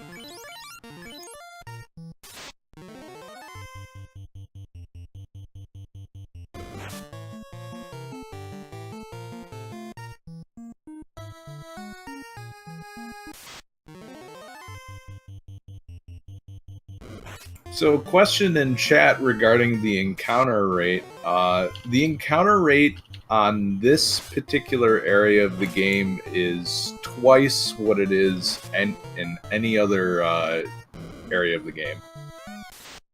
It's just designed to be a horrible, miserable experience crossing that bridge, and I would say they succeeded.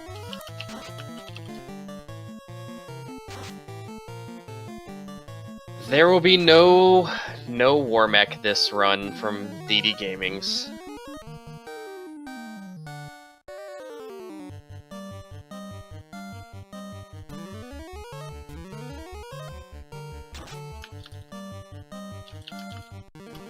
And down goes the dragon. Time to light the orb. Tiamat is, she's taking Dirt Nap Dan's position.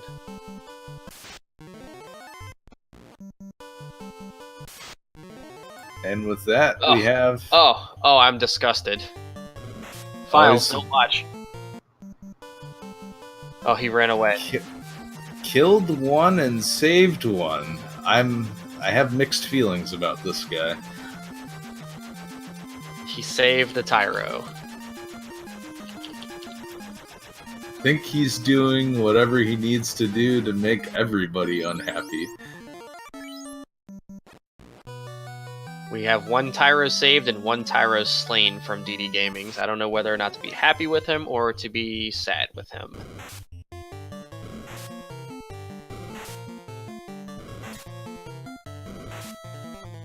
Yes, as sorta Super Saiyan says, a Tyro murderer is a Tyro murderer. He's a villain and deserves the soft luck of chaos. Oh, that is just horrible, horrible.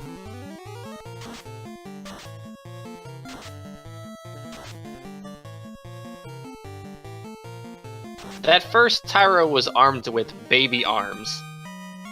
He can't do anything. He just wanted a hug. Instead, he got a Mazmune.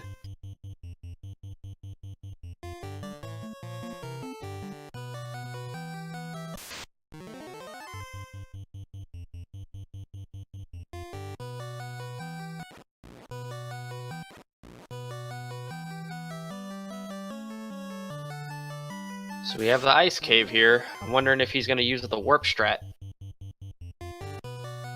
We have Mageius on the other screen. Just getting bad luck with these unrunnables for wizards. And by fighting the mages, it shows me that he may not know the warp strat.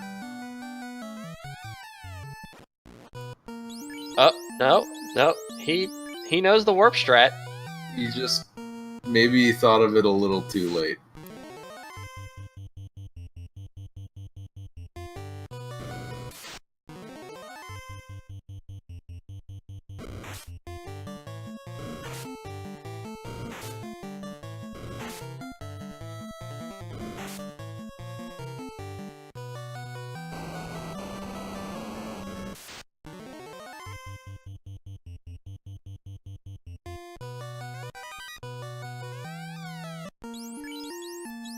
Power staff in the chest.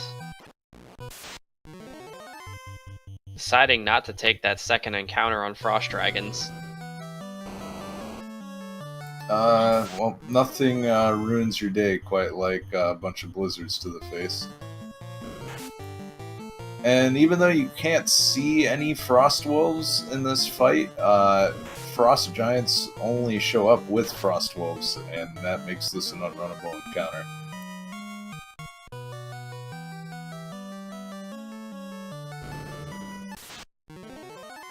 DD heading straight back to the back row, and he's going to check inside out, which... He opts not to pick up the Bane sword. Like, that's the best sword ever. He's already finished with Tiamat, though, so... There's always Temple of Fiends Revisited. It's alright, that's when you get Bane used on you. I mean, isn't that you, though? So that's always me. So we have the mages hitting the black mage with the they rub them down a little bit. 2 PM got a little rub. And Mageius picking up his Earth Orb, slaying Lich. He has 3 more chests to check in Ice Cave and still no crown. Oh.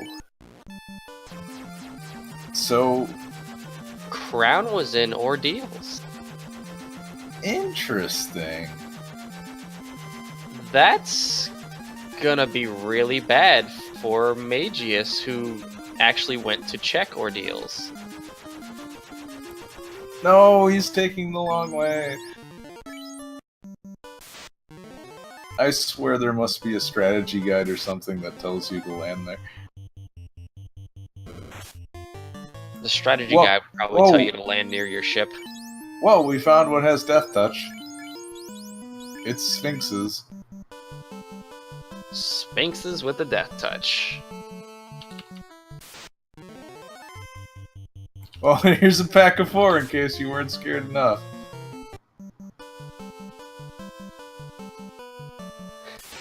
This is a Files confirmed seed. He wasn't even there to roll the seed.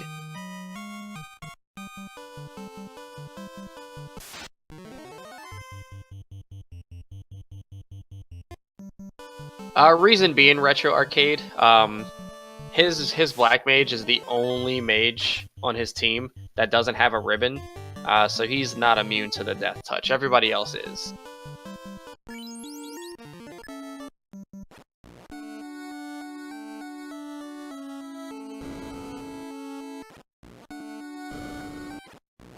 Let's see if DD Gaming's is aware of the just go down strat. Stetverax, will there ever be more than one enemy that can have death touch? No, because sorcerers are the only enemy in the game with death touch, and you can only roll skills, as many times that they're in the game. So death touch will only roll to one enemy in the entire game.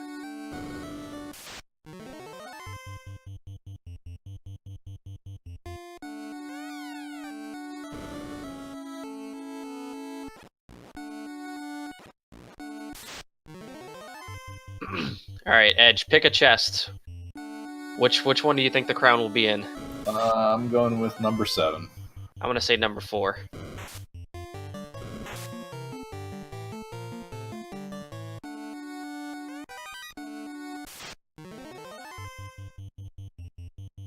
I say number 4.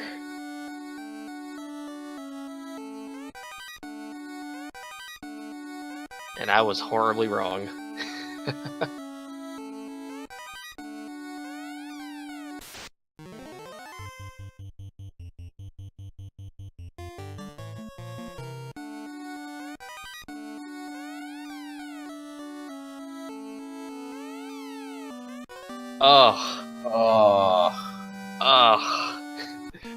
Who checked the incentivized flag?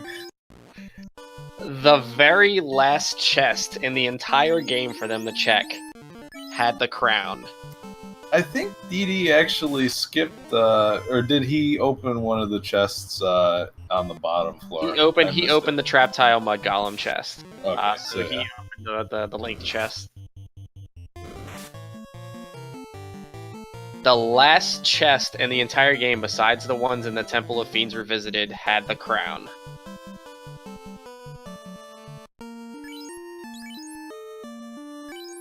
Files, this is what we like to call a seed that you would only be the one to win.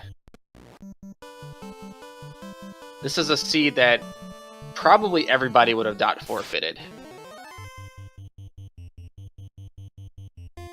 Well, it all depends on how much other frustrating things would be in there. But chances are, if this was around 3 flags, we'd probably have Stone Touch Agamas with poison, and the eye has Death Touch, and all kinds of wonderful things.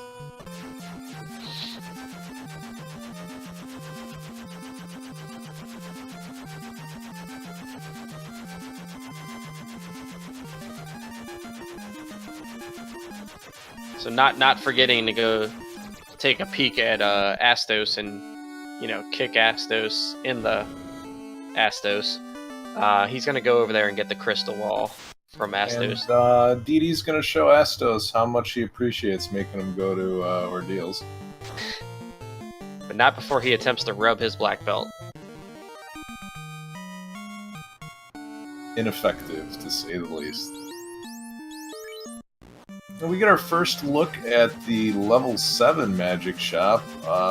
Looks like Temper and Life 2. So lots of good stuff available, but all locked behind the class change.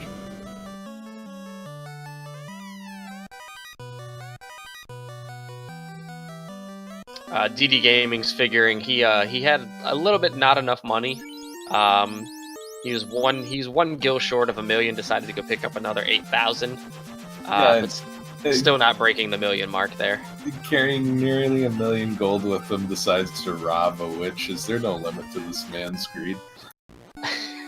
I mean, she couldn't see it, so. And we have the estranged drug deal going on to the elf prince. Yep, give him the herb in exchange for a key to a storage locker somewhere.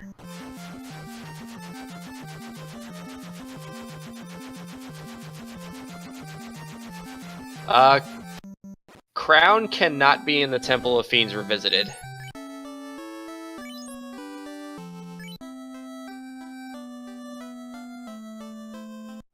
Question in chat, isn't temper broken? Nope, it actually does what it's supposed to now. It will add 14 damage to whoever it gets used, but only for the duration of the battle.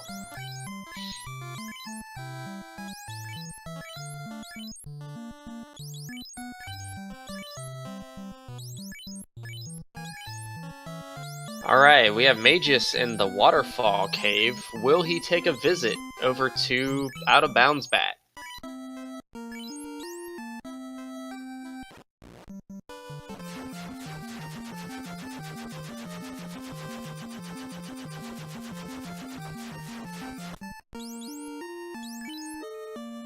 And it looks like it's about the end game for DD. Just checking over his inventory one more time. Forgetting to save before heading into the Temple of Fiends. Alright, so we have a 158.20 entrance to Temple of Fiends with an immediate reset right after that for DD Gaming's. Runs into a pack of frost dragons, not too bad, but the next floor and the floor after that are pretty treacherous as far as encounters go. And here we have the infamous gas dragons. Having 3 ribbons is going to help a lot, but I would not be surprised if it's good night for 2 p.m. It's a little bit early for him to go to bed. It's got that old man schedule going on. Looks like Gas Dragons actually rolled pretty high absorb. Mastimmune only hitting for 300. Have to see if that was just a fluke, and we won't get to see it because he's punched into oblivion. There's nothing left, just a grease spot where that gas dragon once stood. Looks like Mageius is not checking for Out of Bounds Bat. I'm afraid we cannot validate that run.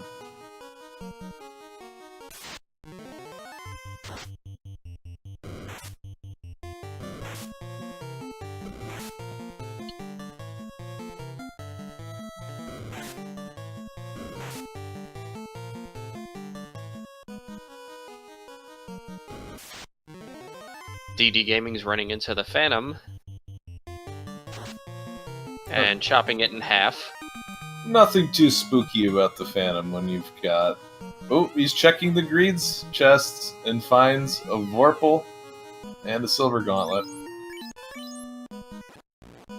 Vorpal much better with weapon fixes on than in the current game. Gets another unrunnable. Zombie D's should go down fairly easily, but it's got to take the time to clear these guys out too.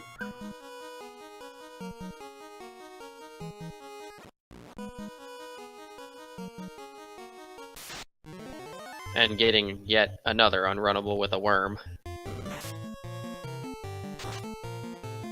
The single worm is certainly easier than 4 and in one encounter, about 4 floors later.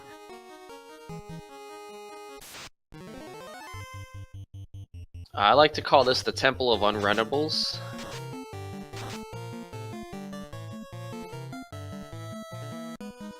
And it looks like Mageius does not remember that he needs the chime. But he's a good guy. He's running from the Tyro.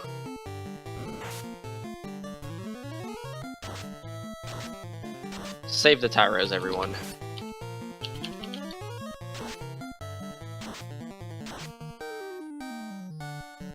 And he's going to save outside and get kind of a rude awakening.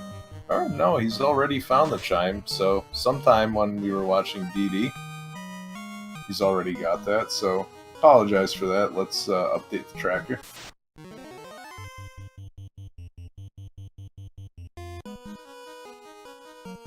In vanilla stats, Vorpal's sword actually has 30 crit rate.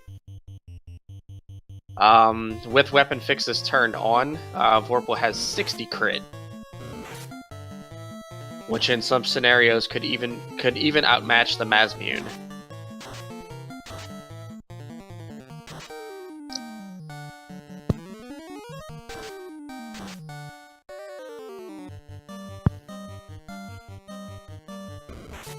This is the second Earth encounter for DD. He's not having any good luck in the Temple of Unrunnables Revisited. Yeah, it's about the 4th for him, I think. I think 5th, because I think he had a Frost Giant, Frost Wolf encounter as well. Oh, jeez.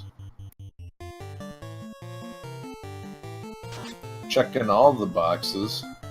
And punching Lich into the next 2,000 years, further into the past. He will not be taking a nuke. He proved today that North Korea is bluffing. Got unilateral disarmament, courtesy of the Black Belt.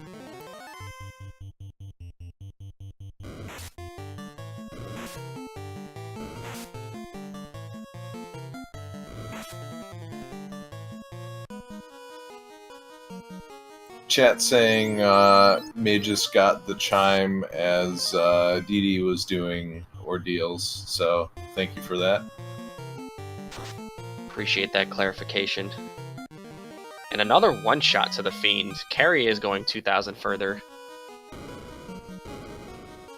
into the past. And now the water floor.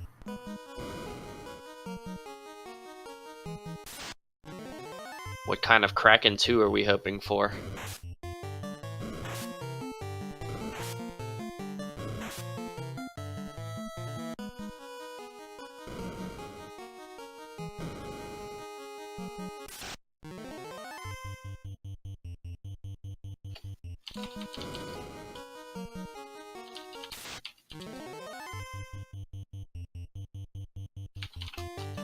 We're gonna drop that Invis 2 just to get the evasion stacks up, and it goes off first, so that should save the life of pretty much everybody except 2 PM if Kraken decides to go after him.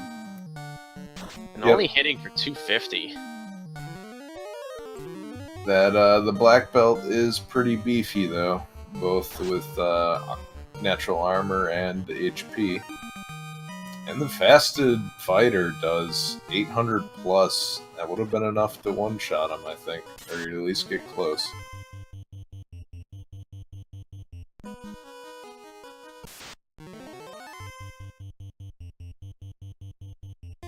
And getting another unrunnable with the triple worm encounter.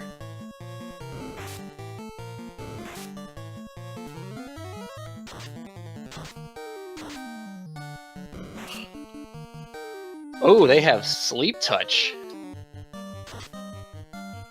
I like to call those the Bill Cosby worms. 2 PM taking a nap, but not a dirt nap. And so he'll stand right back up. This is where you take the dirt nap. We'll see if Tiamat banes him out of existence.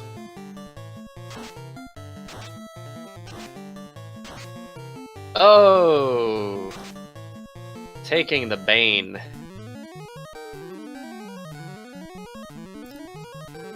To be expected, but at least the Bane didn't go through and take out any of the other characters, so At I'm sure least, DD will take that. At least DD didn't get baned through a ribbon. Bane through 3 ribbons. You can equip all of them on the same character just to make sure. You need status ailment protection on top of status ailment protection. We have DD Gaming's taking the right side to Tiamat. What a stranger.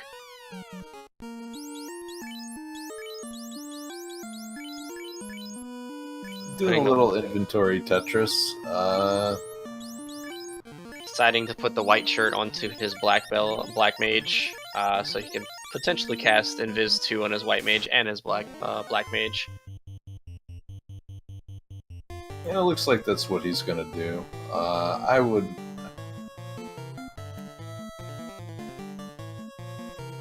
Probably looking to see who has the power glove. Yep.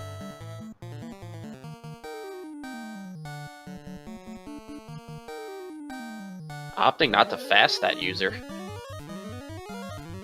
This will pay off if Chaos doesn't use crack, and yeah, that stack saved that fighter's life. 400 is a pretty beefy hit. A 218 damage critical from Mazmune. It's about an average hit.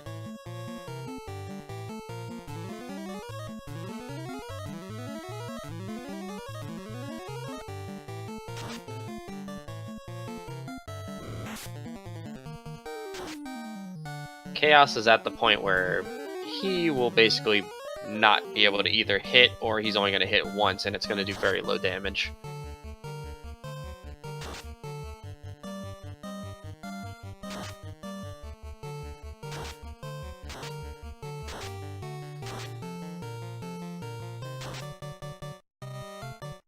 I'm hoping for a 1 damage terminated. But 10 hits for 500. And that'll do it with a time of roughly 2:08:20.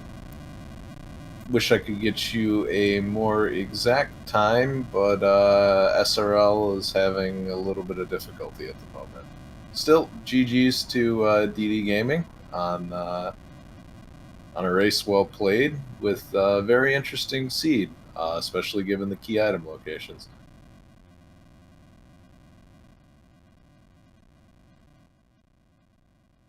Strangely enough, he has not done in the SRL channel. No one can at the moment.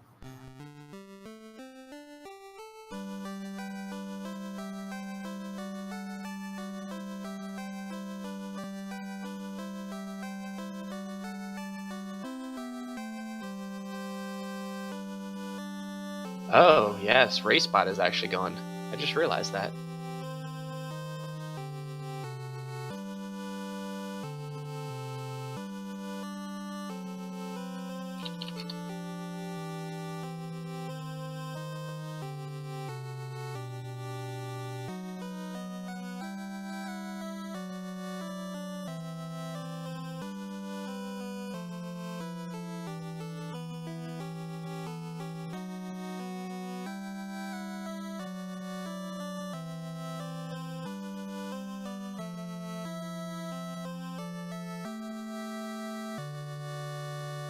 We have Mageius heading up Sky Tower, trying to find the crown. Not going to have any luck with this one.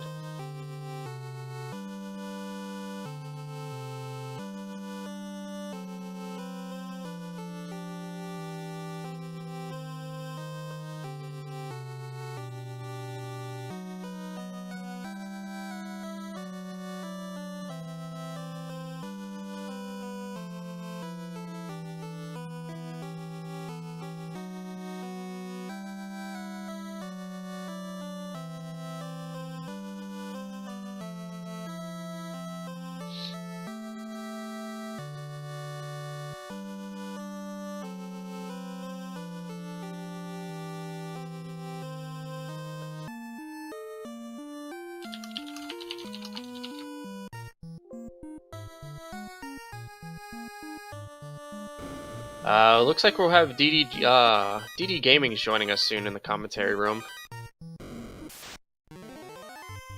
In the meantime, we've cut over to audio from Mageius1's stream, and it's his turn to almost not run away from the man cats, but got it at the last moment.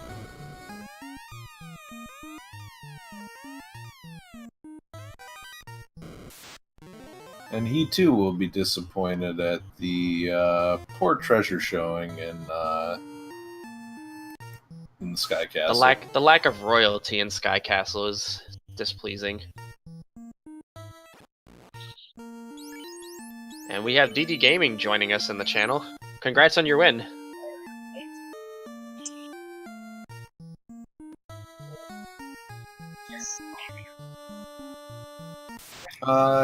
Can't really hear you. Please check your microphone.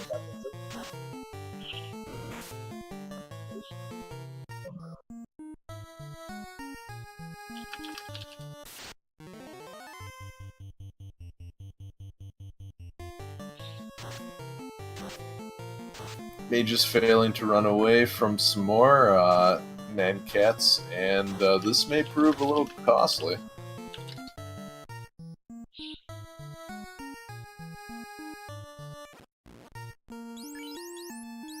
Seems he's having some technical difficulties with his mic. Mageius makes it to the Warmac Bridge, and get your Warmac Bless RNGs in chat. Time to see if our special celebrity guest decides to show up today.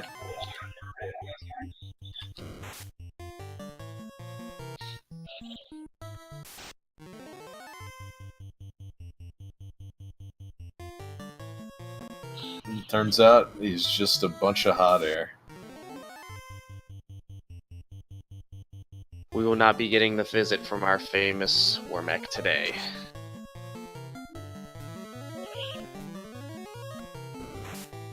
Oh! Luck taking a nice firm punch to the face for 316 damage and dropping instantly.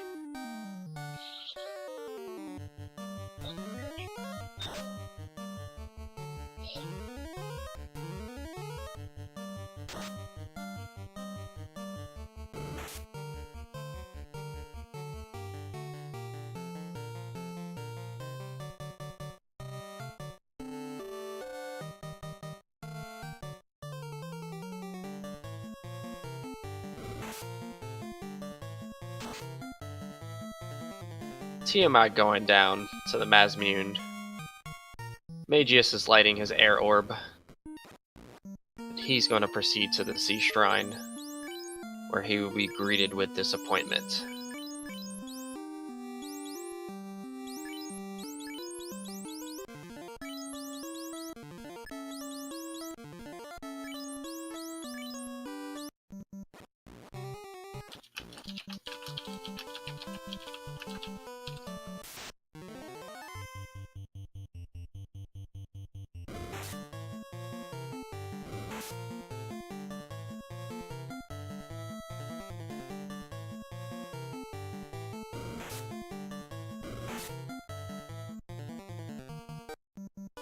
Mageius running from that Tyro encounter.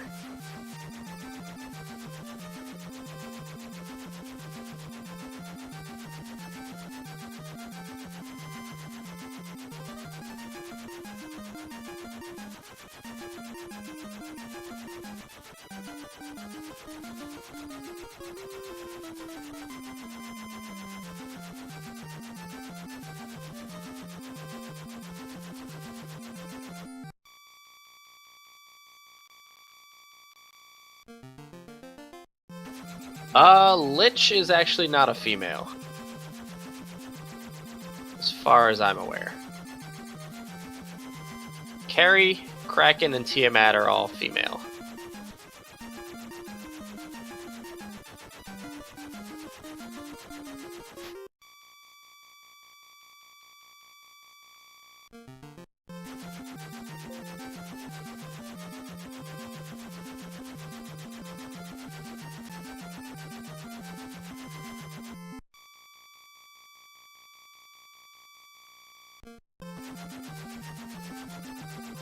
He's the legendary Viking god of rock. Can you hear me now?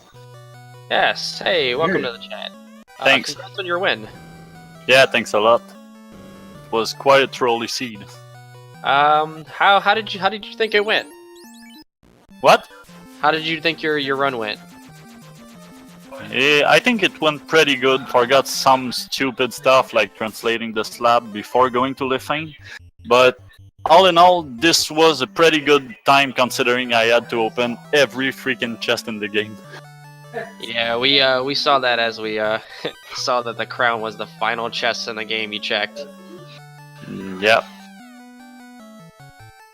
And of course, I had to complete Ice Cave before going there. But I think it was pretty cool. Found the out-of-bound bats, killed the Tyro. Yes, we're very saddened by the loss of a Tyro. Oh, I'm not. We also saw you ran from one, so you couldn't quite. Yeah, it was a 50-50 chance. Fighter and Black Belt were supposed to fight him, while the other mages were supposed to run away, so mages attack first. Give him the old Two-Face style 50-50 chance. Exactly.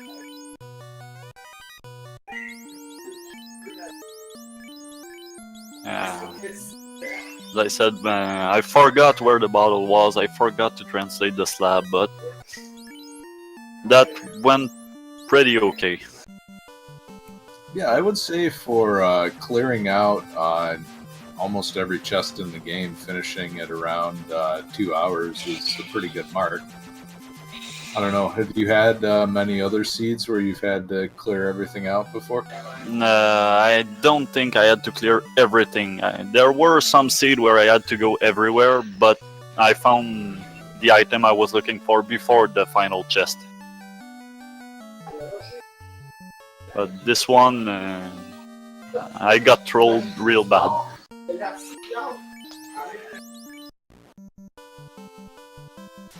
Actually, I was starting to think I forgot the chest somewhere when I went the little path where when I went to the final chest. I was only thinking, what if I forgot a chest somewhere and I don't remember which one? How did you like landing at ordeals and running into death touch sphinxes? Well, that was quite a relief actually.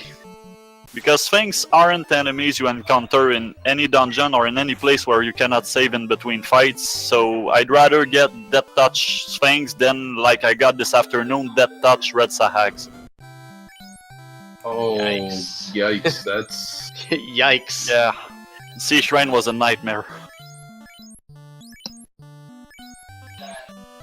That sounds like a terrifying experience. Yeah, that was bad. That was really bad. It's bad enough when they're unrunnable, but add 8 of them on top of it? Yikes. Yeah. You just hope your mages are gonna attack first and wipe them all out.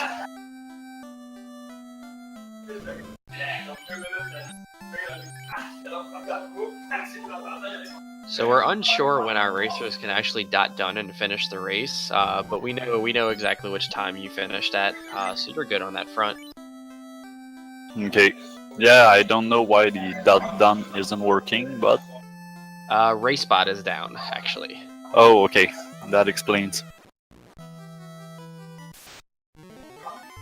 So, with your party composition, were you planning on doing a dual character power level, or were you planning on a solo?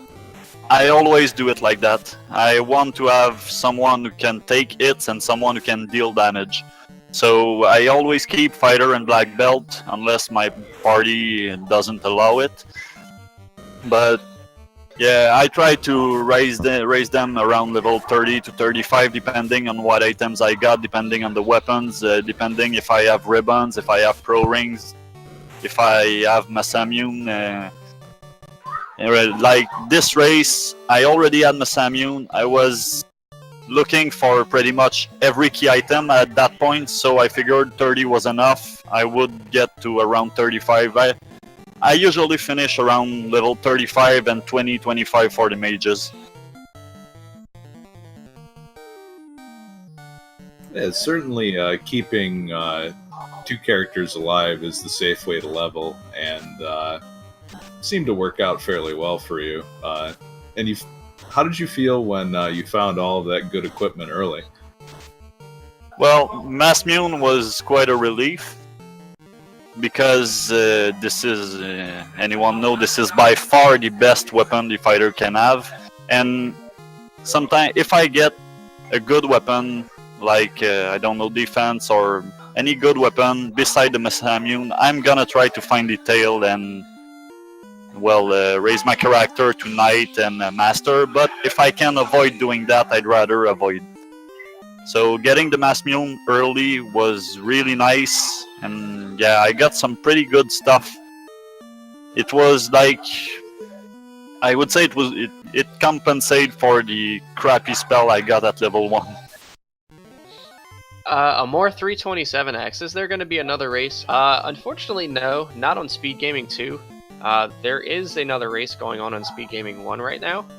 That one should be about an hour or so in. We're waiting to finish up this one here.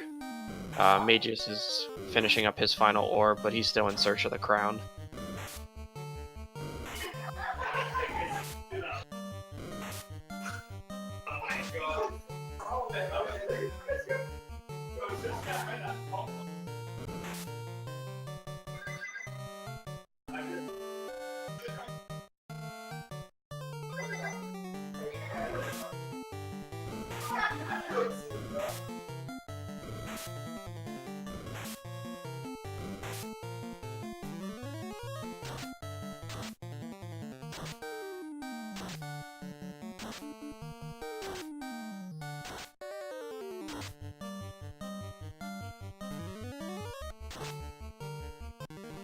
So we have Mageius getting some unlucky encounters in the Sea Shrine. I believe that is actually his second or third unrunnable encounter on the very first floor.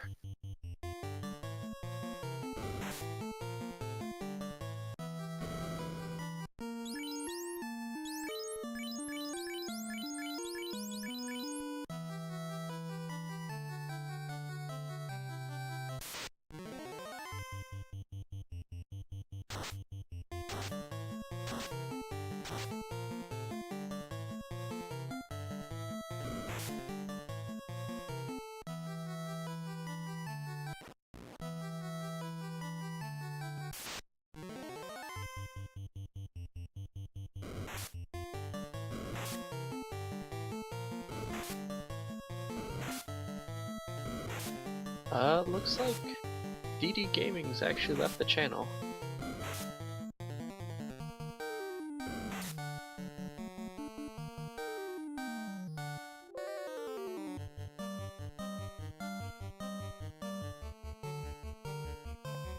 Another unrunnable encounter for Mageius is going to soak up even more time, but this Lit 3 should get the job done.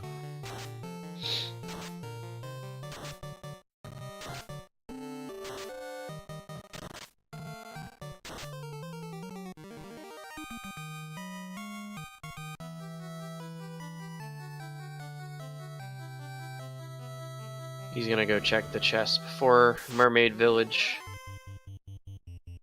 And then he's gonna check the Mermaid Village of Disappointment. He doesn't know that, but it's always a good place to check. I think it houses 14 chests, am I right, Edge? Yep, and I like the order in which he's checking things. Kind of check all the chests on the way to that top floor, and then if you find what you're looking for, you don't have to go after those far out of the way chests.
Exiting out of Sea Shrine.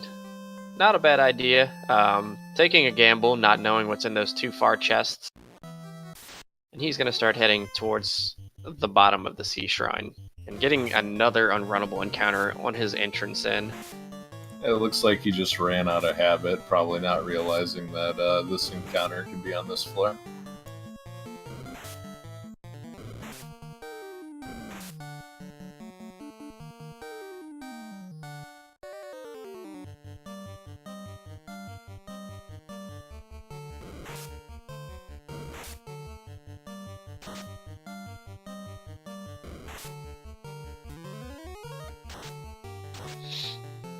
These lit 3 should clear up everything though.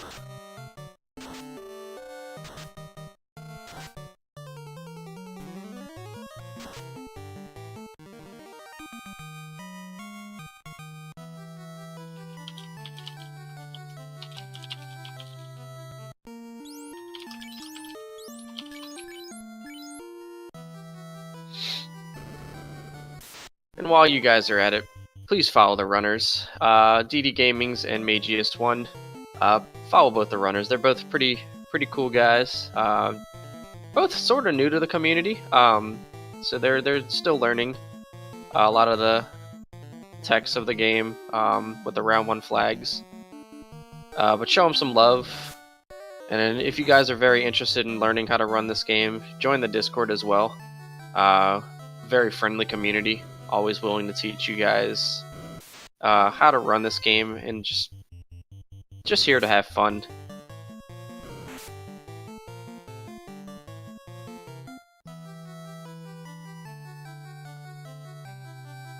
You can come join the friendly argument over which is better, Tyro or Tyro Steaks.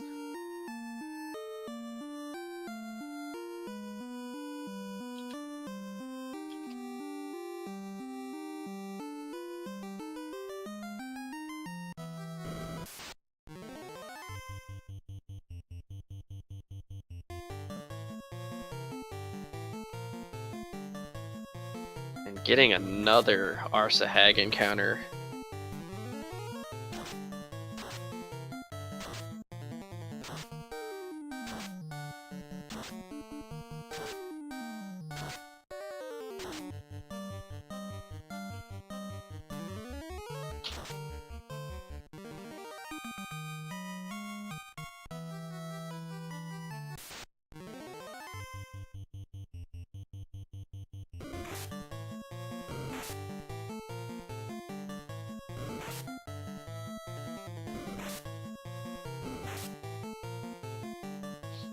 Taking a ghost encounter, which is also an unrunnable. His black belt is going down, or his master goes down.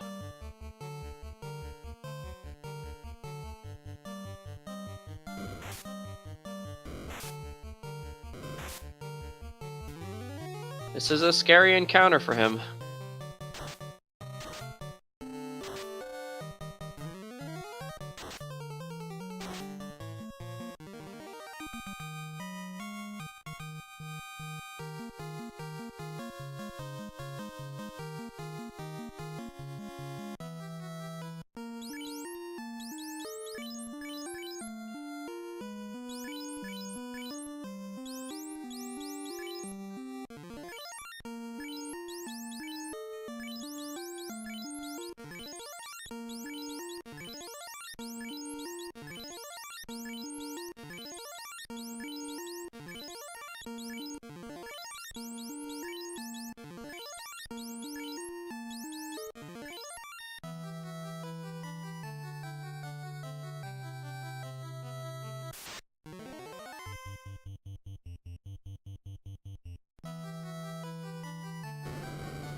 And the other race on Speed Gaming just finished. don't want to spoil it for you, but I highly recommend you folks go back and watch the VOD when you get a chance, because it's a good one. Trust me.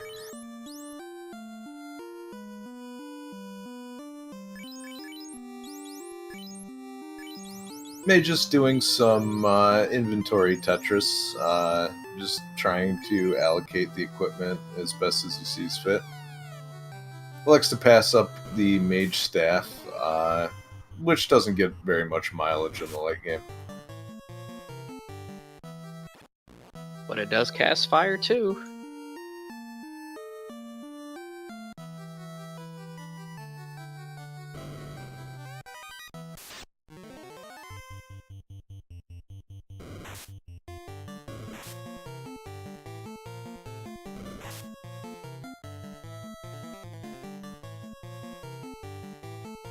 Ooh, Mageius losing his red wizard to the water encounter.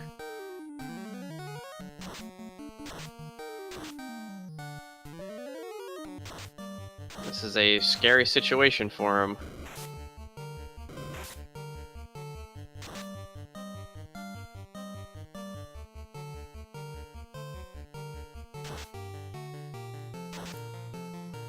Looks to punch that water, show him who's boss.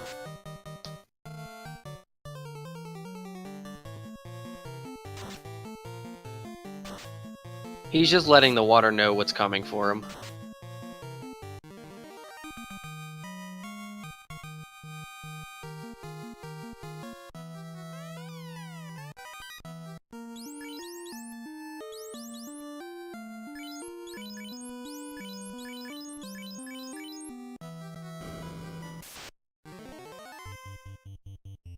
And yet another unrunnable.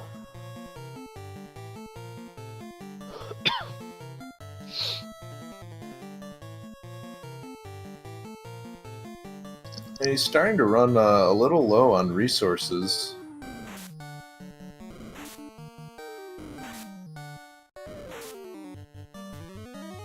I believe this is like unrunnable number 8 or 9 for him. Just this time in the Sea Shrine. It's one of the issues with full clearing the Sea Shrine is you can easily get a run of RNG like this.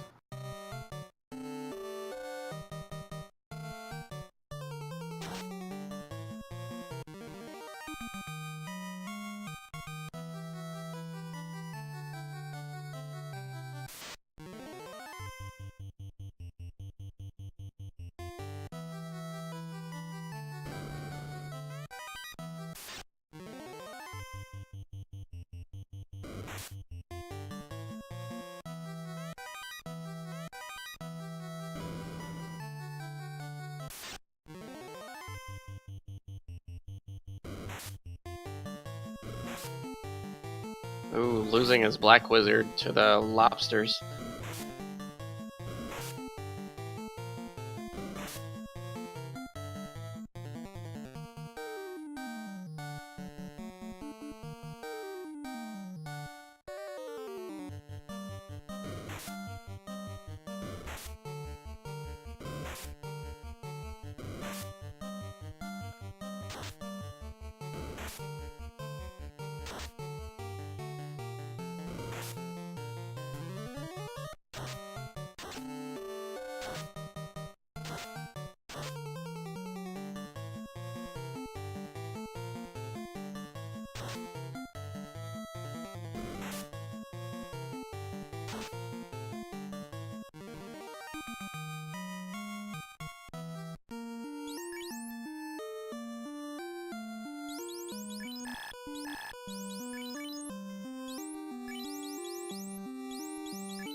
Looks like Mageius is going to take this Gershark fight for experience, and it's one of the better individual monsters to give experience. As we see in the pop-up here, it's worth close to an Agama and is just as easy to defeat.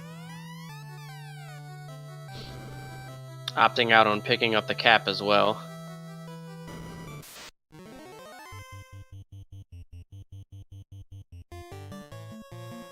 Takes the previous Gray Shark fight, but ignores this one. And is about to get another one. Oh, with a slightly more full, and then runs into some lobsters. We have encounters everywhere. And stepping on the gray shark trap tile. Gonna take it this time. Choosing to fight it. We're on the every other one plan.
At Mageius' current level, he's definitely more than prepared for the endgame.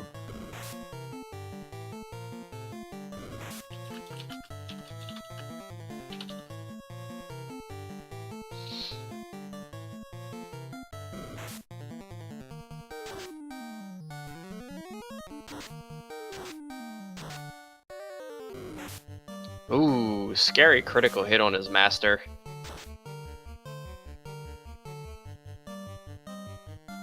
This might be the time to perhaps burn the last fade.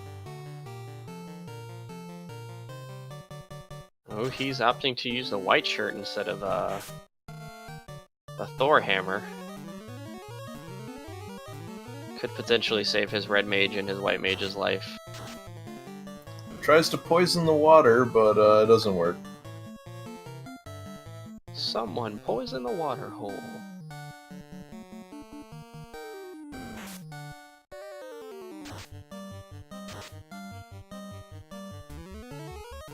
And with 2 stacks of evasion, he should be fairly safe from getting knocked out.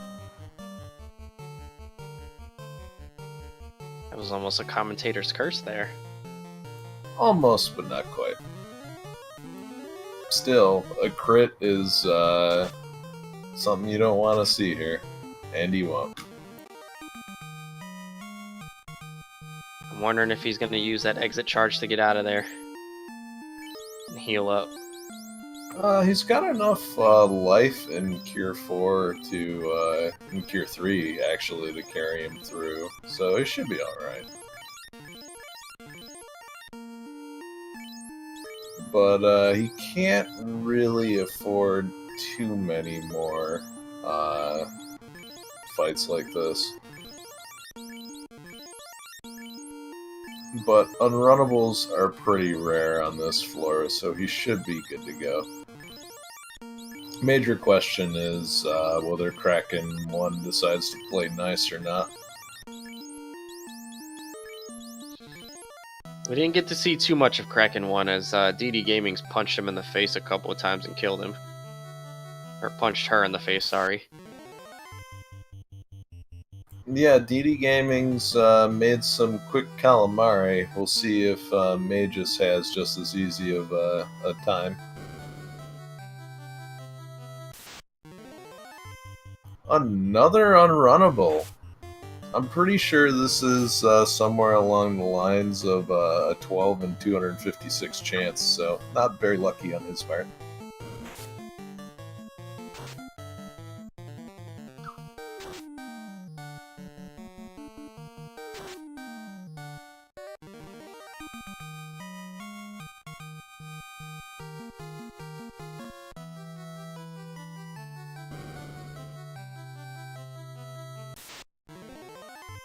And that's unrunnable number, what, 13?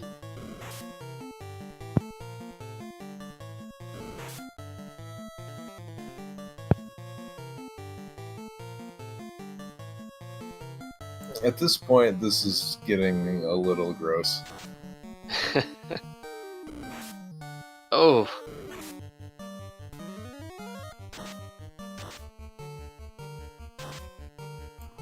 Magus tries to boil the water, but it doesn't work out too well.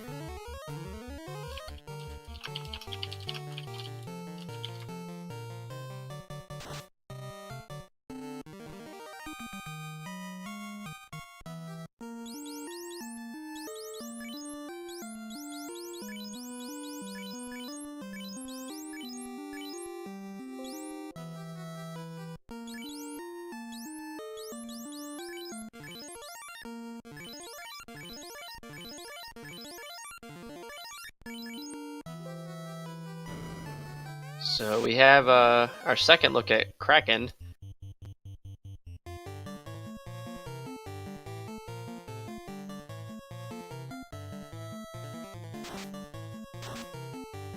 Getting the nice strats from Kraken with the ink.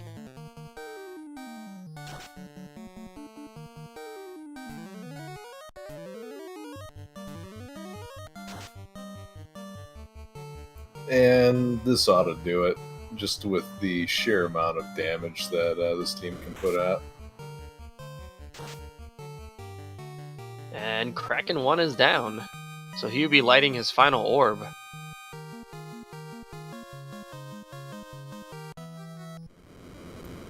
And away he goes, but back into town, presumably to heal up.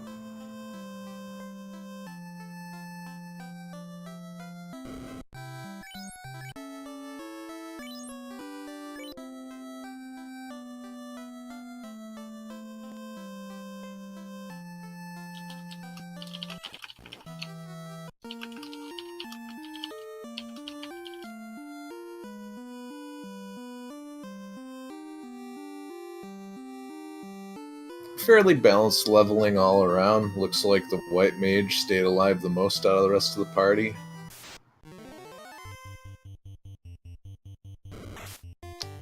Now he's He going did not- back. He's going back into the sea shrine. I don't know why though. I think he must have missed a couple of chests, and I'm assuming it's those hard to reach ones. And this is unrunnable 14.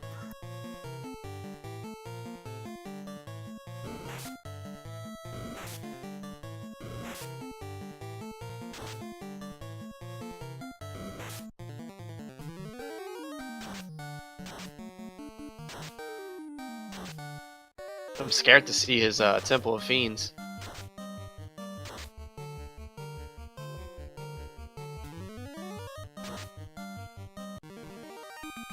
I don't know why Temple of Fiends is so scary. You only get 2 unrunnables. Implying you did the right manipulation.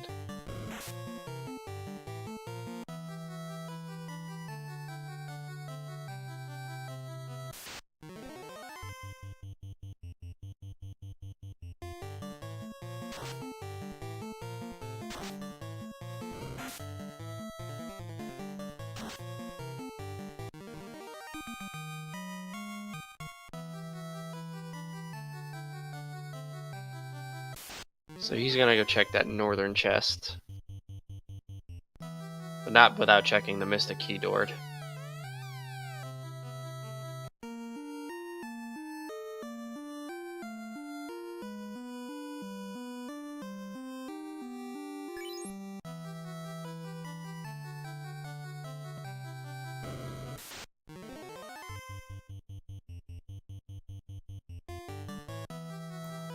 Hello and goodbye.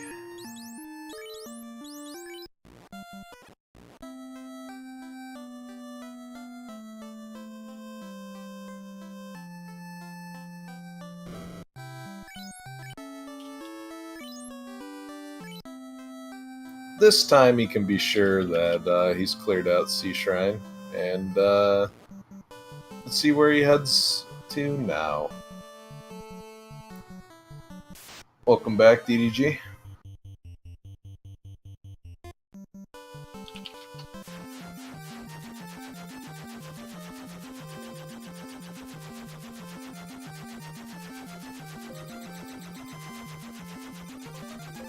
I'm wondering if he's gonna go to Ice Cave or if he's gonna go to Ordeals.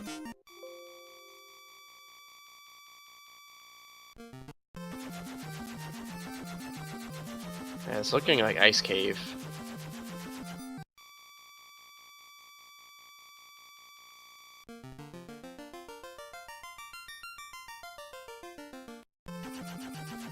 Or maybe not.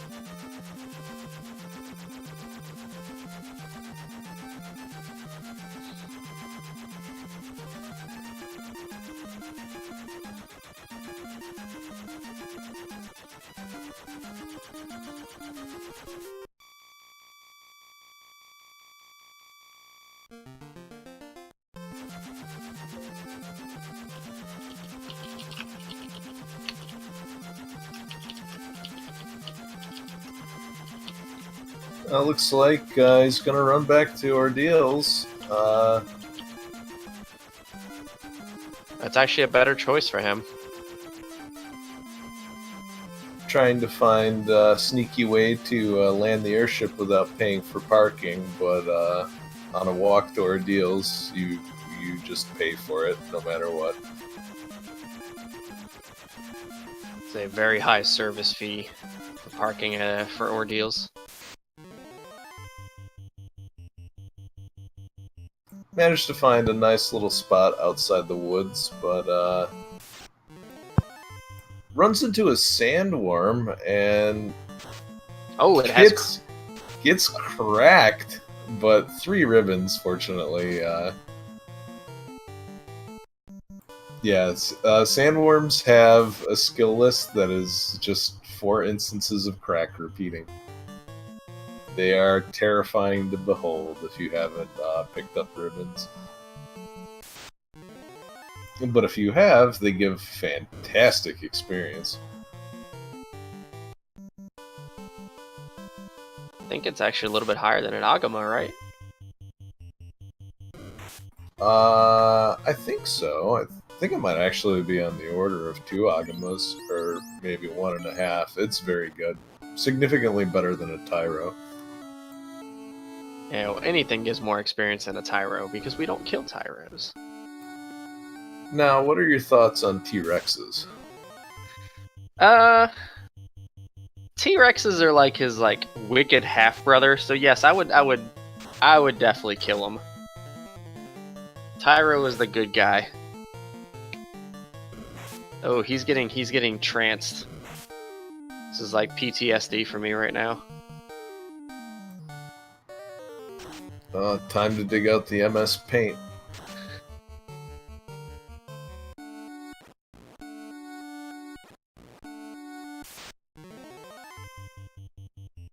Catching another unrunnable.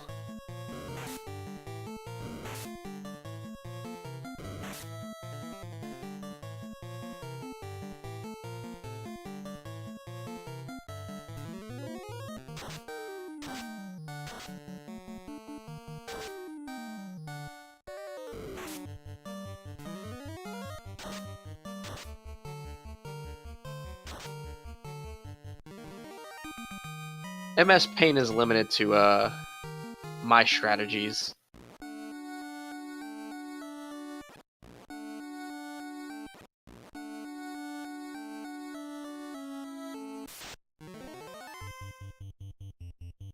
I believe he has either 2 or 3 ribbons. I believe all 3 ribbons have been found at this point. He's full cleared nearly everything except for Ice Cave.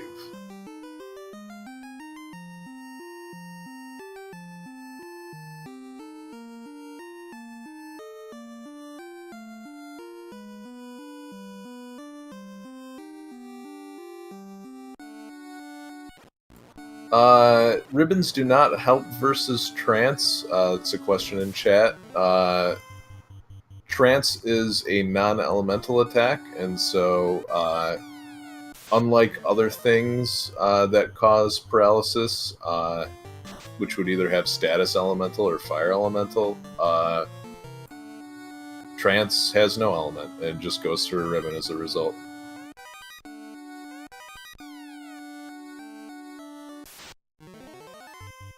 It's extremely rude. He's getting closer to that crown chest. He's going to be happy to see that crown. I know I would be after this seed. And there you have it, a crown.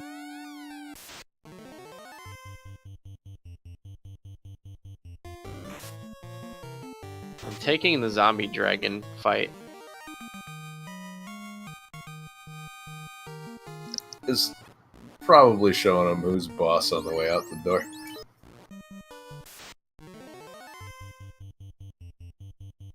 Well, that could have been dangerous. I don't think Mageius knew that those Sphinxes had Death Touch. He's getting a second one.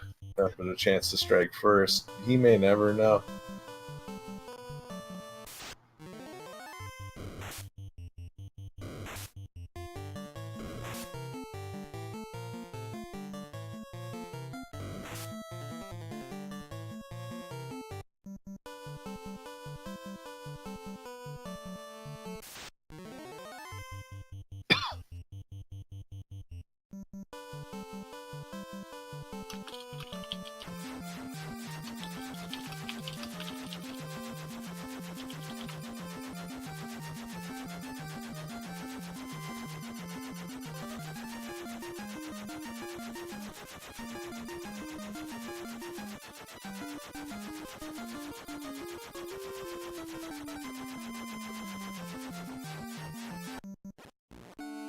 So he's gonna, excuse me. He's gonna go to Astos' castle and claim the crystal ball or the crystal eye.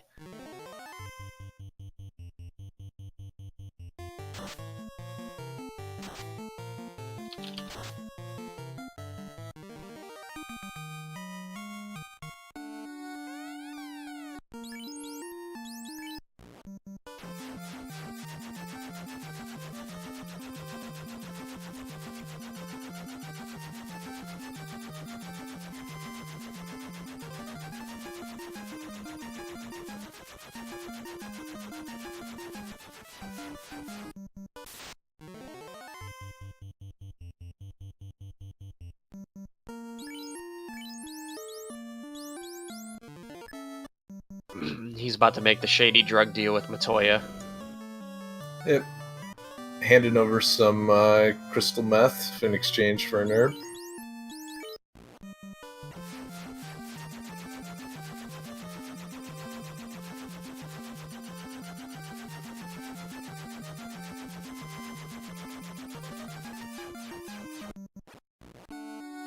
Gonna hand that herb over to the elf prince.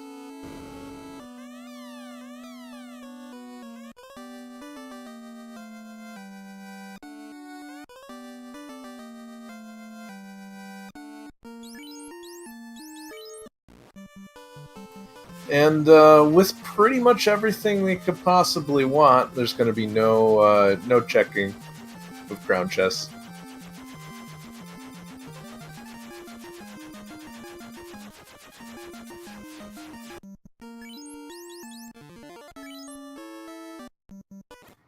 So we have a 255.42 entry of Temple of Fiends Revisited for Mageius. It seems like he's pretty satisfied with the 66 heal potions, and as long as his white mage lives, that should be sufficient. And with 428 health, not even Lich's nuke will take the white mage out at full health.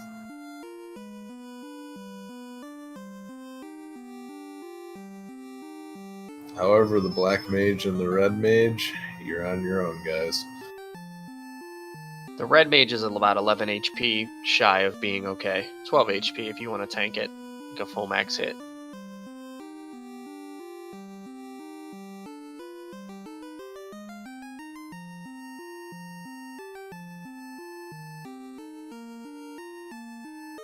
It only means that Nuke's gonna roll 390.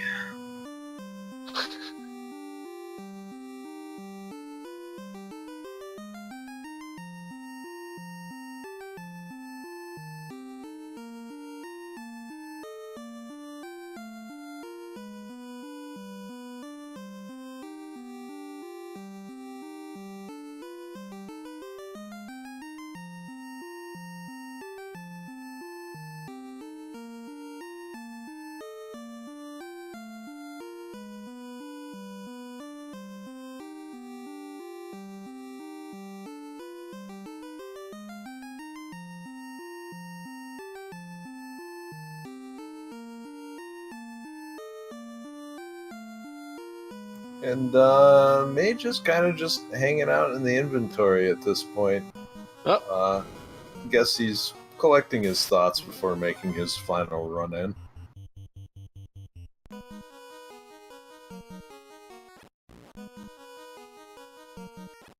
I think he may have been pulling up a map so he can make his way through.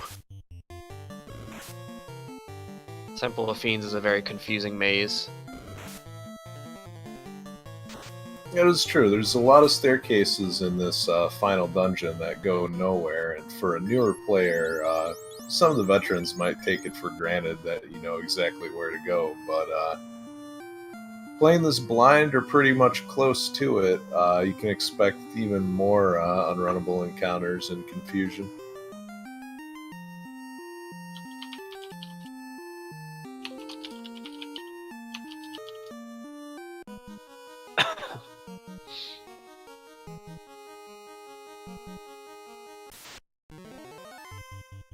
Getting the 7 Badman encounter is much better than getting Gasties.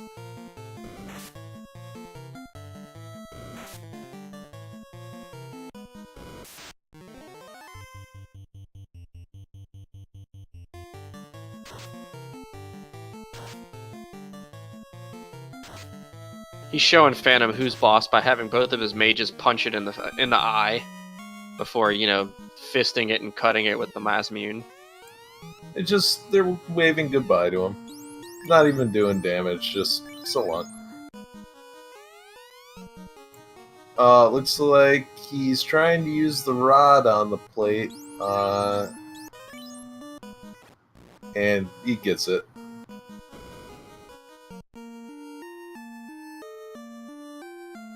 Pausing a bit to check whatever resource he's currently using.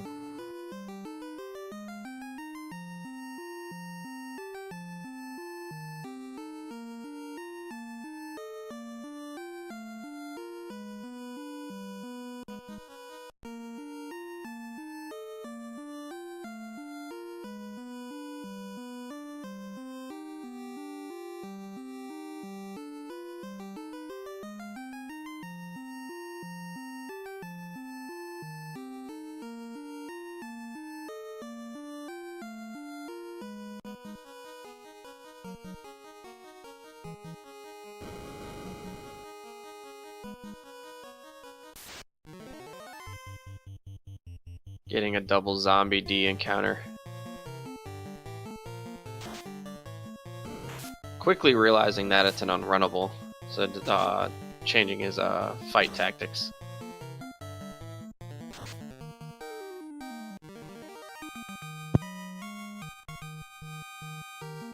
That's number 1 for the Temple of Fiends.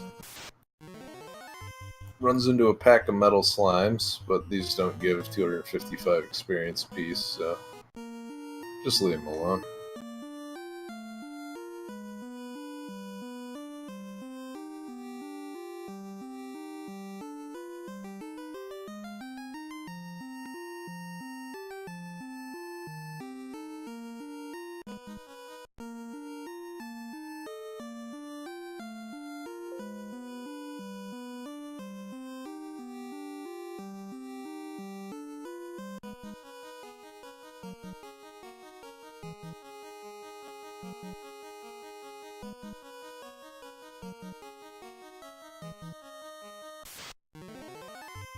It's unrunnable number 2.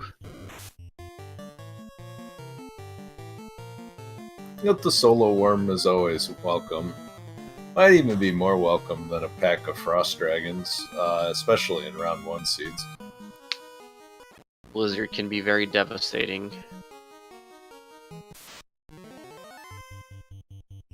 I know, just look at the current dive meta. It's terrible.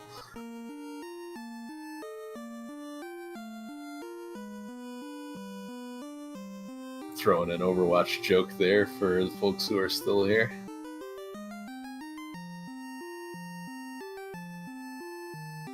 As long as it's a team of Doomfists, I'm okay with it.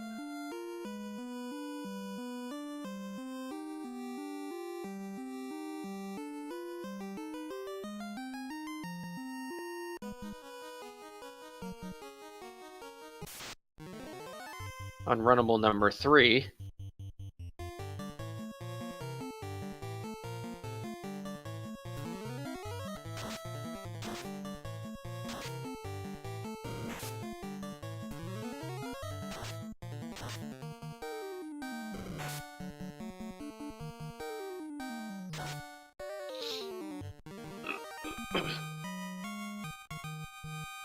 And I'm actually surprised that Lit 3 was enough to kill that that Earth Elemental. I guess we're not going by Pokemon rules here. No, lightning will most certainly affect ground types here.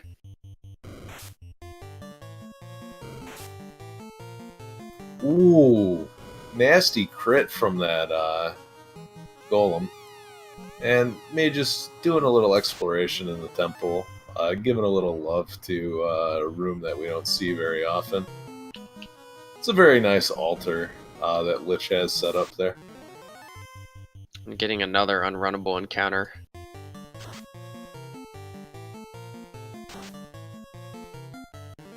Question in chat, what was DD's time? DD's time was about 2 hours and 6 minutes, I believe. 2:08. Oh, he's taking a nuke here. That is not looking good. Whoa, but the White Mage survives, so that's all that really matters. But there's going to be a lot of Cure 4s being handed out after this fight.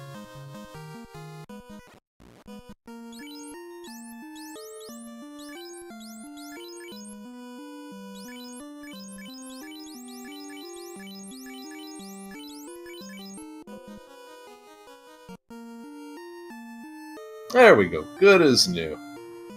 It's like his party was never even touched. Just a little scratch. That'll buff right out.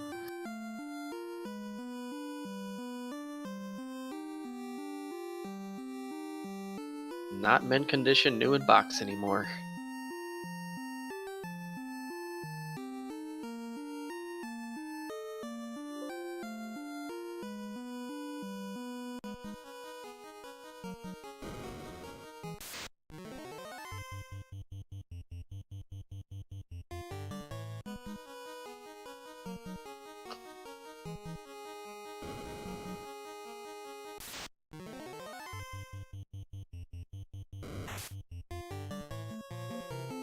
Getting a quick runaway on the Agama.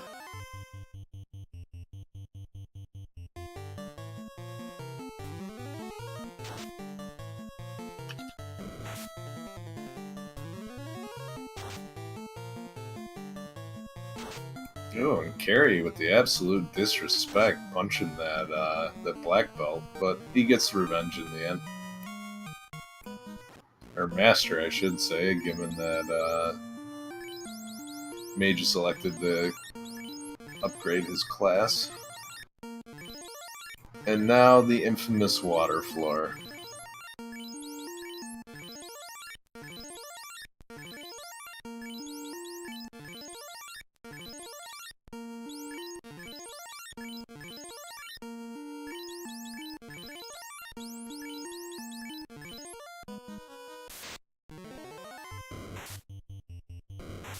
And good news, it's not an unrunnable.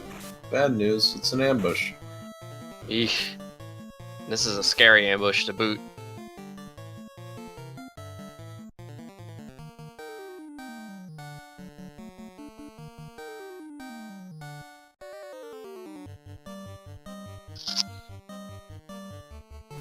Looks like he's gonna take this fight. And manages to thin the crowd out reasonably well. The next Lit 3 that comes out ought to clear everything out. He decides to poison smoke a shark.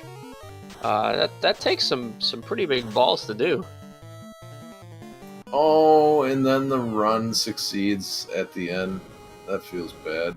It's a lot of experience left on the table.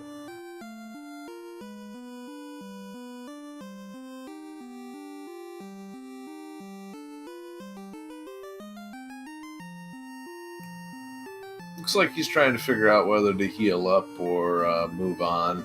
And for a newer player, Execution in the Temple of Fiends Revisited is this can be pretty tricky. Both with knowing where to go and how dangerous so many of the encounters are. I don't believe he ran into any gas dragons, though. No, he escaped the gas dragon his clutches. One of the enemies actually made easier by the randomizer. Gas dragons have the poison damage ability, and it's pretty brutal.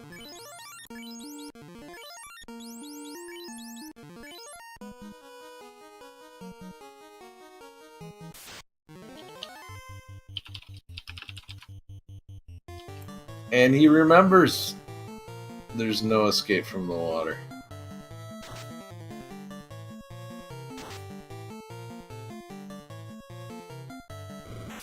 The only escape from water is punching it.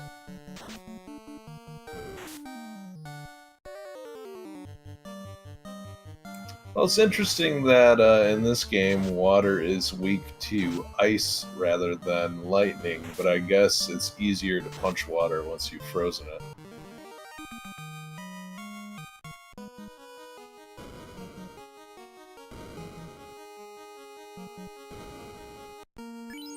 Yeah, Meiji is definitely showing that even though he's not very familiar with the game, he's still gonna power his way through this. Yeah, showing a lot of determination for a new player, and that's good. That's a good sign that it's a good trait to have in a randomizer player, and a good sign for his future in the community. His heart is filled with determination.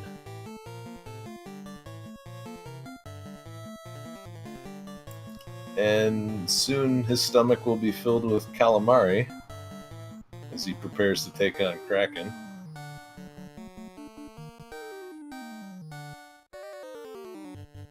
Elects to drop the defense in the white shirt, so 3 stacks on the vulnerable red mage and 1 on everyone else. Ooh. Ooh. That's not something you want to see hit your black belt, like almost immediately.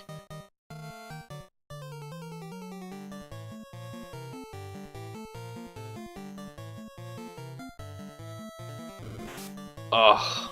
Oh, and That's the cure brutal. former not in time.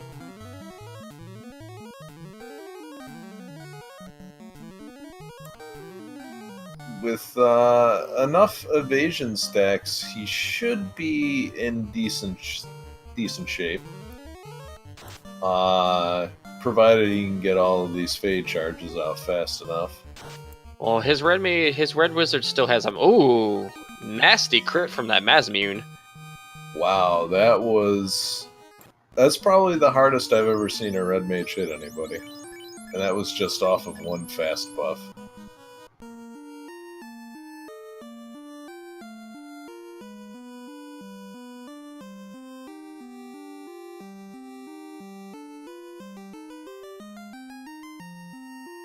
Serve up the sushi.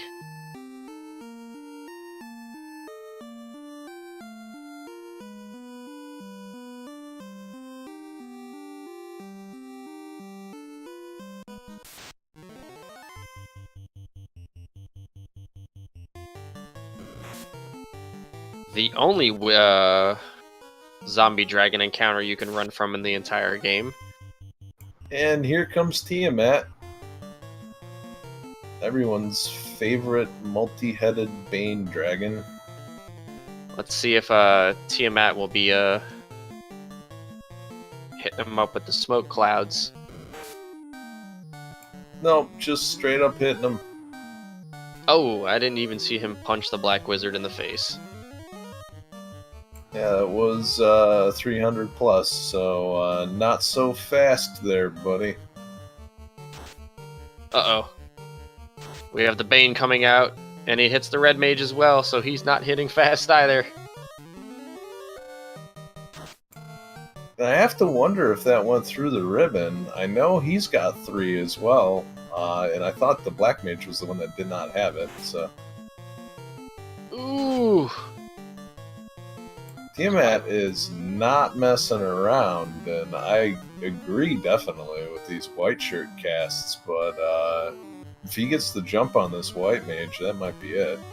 No, the Cure 4 is going to save the day. He gets the cure. And that's and he tried it again. Wow.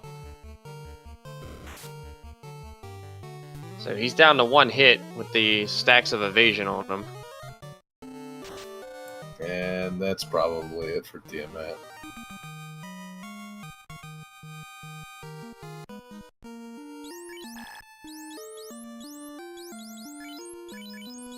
Plenty of life casts, so he'll have a full party for Chaos.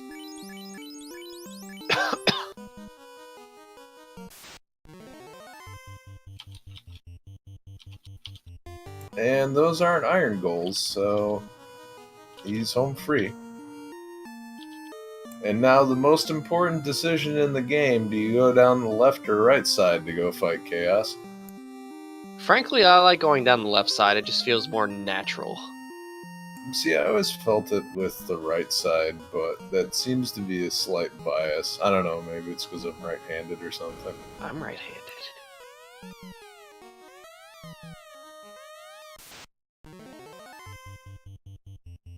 Silverfire endorsing shooting the Tyros in chat. Please don't shoot the Tyros.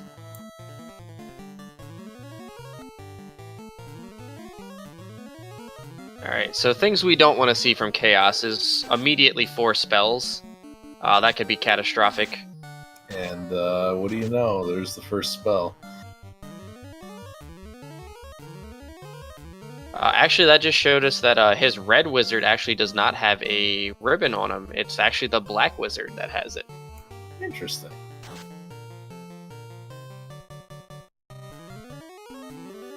He's stacking up these white shirt charges. That's spell number 2.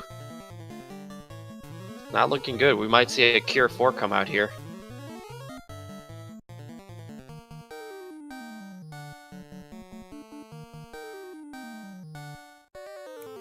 Might be time to keep the buffs going.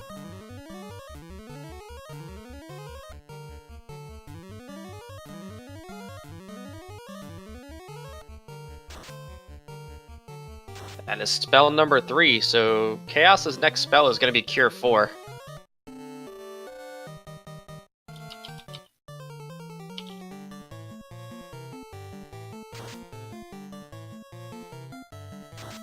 Ooh! And so long, about 1,500 damage. Time to start from scratch.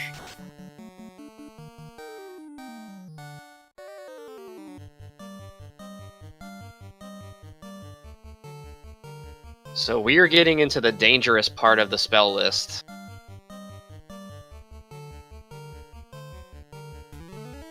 We are getting to the point where we will start seeing Nuke if he continues to go down the spell list.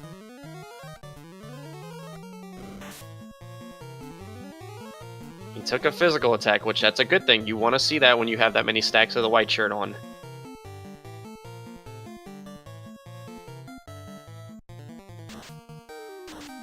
That's something we don't want to see. Spell number 5.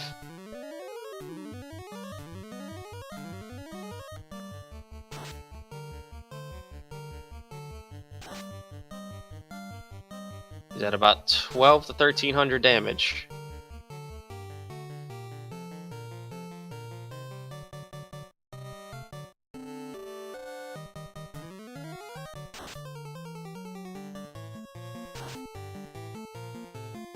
Oh, nice crit. Huge hit to finish him off. There will be no faster nuke tonight, Chaos. GG to Mageius with a time of 3:17.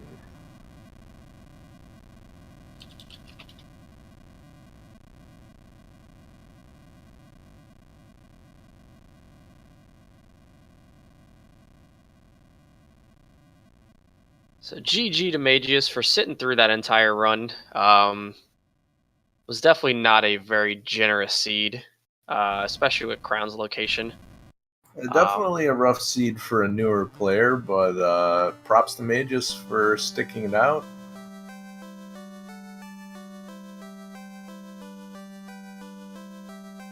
And sometimes it's the toughest seeds that you learn the most from, so...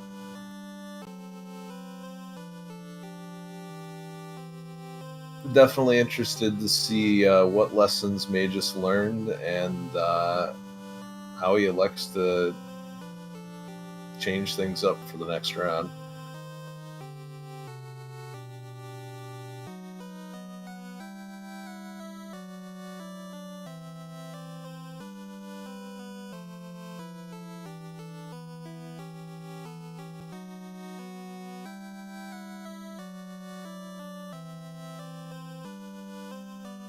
Let's see if we can maybe get Mageius in here for some commentary.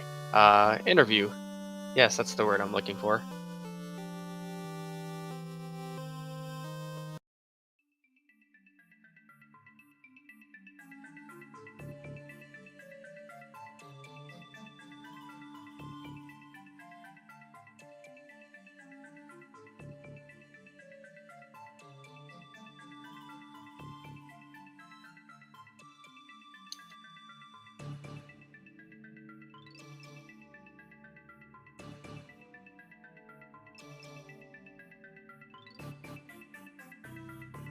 Alright, we're gonna have Mageius join us in a second.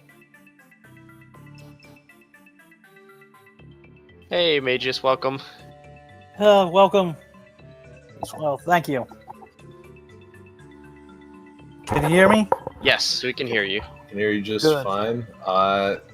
Just wanted to say thank you for sticking it out to the end and finishing it up. It shows a lot of determination on your part. Thanks. First time in ages I've actually finished Final Fantasy 1 that has not been a remake. This seed was not nice to either one of you guys. Considering I had a soft lock in Ordeals? Oh, is that what happened? Yes, that was what happened. It went to menu, went blank. I did not go back, with how fast it is. And yeah, I had to reset that one. Else I would have had the crown a lot sooner. Yikes. We weren't aware that it actually soft locked you. Yeah, it did, because it went blank for more than the time it would take for a screen transition. After the first 2 seconds, you can tell it's just like, okay, something's up.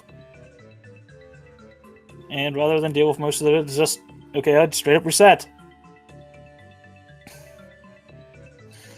But no, how bad was the seed to my opponent? It was generous on ribbons, but terrible on key items. My failure to the marks gave was the thing that I was like, screw it, I'm not going back to Ordeals after that. I'll wait on it.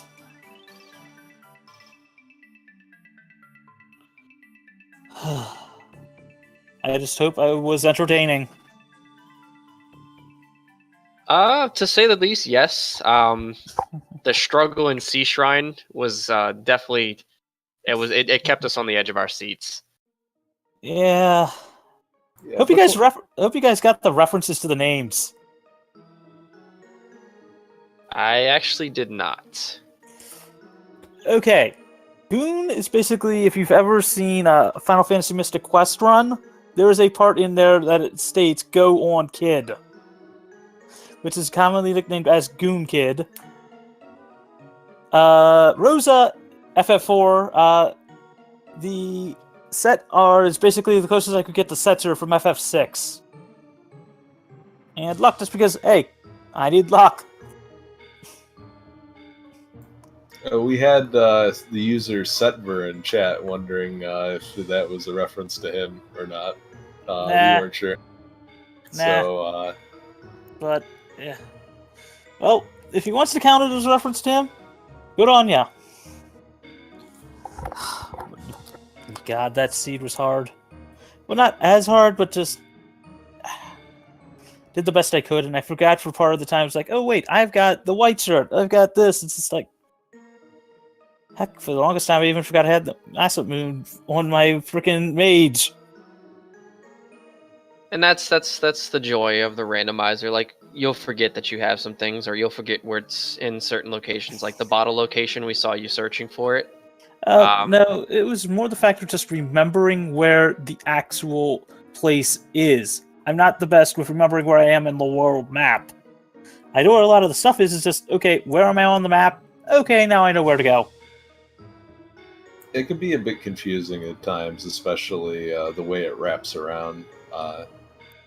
Kind of learning the shortest path between a lot of different places is hard when you don't tend to travel them very often. Well, that and also the fact of, God, was it 4 4 still used site. I know 6 had a mini-map. I don't remember if 5 did, but yeah. Going back to, okay, you've got to remember that, but it's sorry for the slowdowns. It's just, when I, go through my emulator and go to Chrome, it just decides to basically slow down like all heck. I should just switch to my phone because I didn't want to deal with the noise. We have a question from Trenton in chat. He would like to Sure. know what did you say after Cure 4 happened on Chaos, if it's broadcast appropriate. Actually, I just shrugged my shoulders because I knew I was already, going to actually finish up, and well, it's more the fact of I knew what I had to do by then. It's just like, okay, just start powering up my red mates as well and just keep it at it, Yeah, I actually didn't care at that point because I knew I was just about done.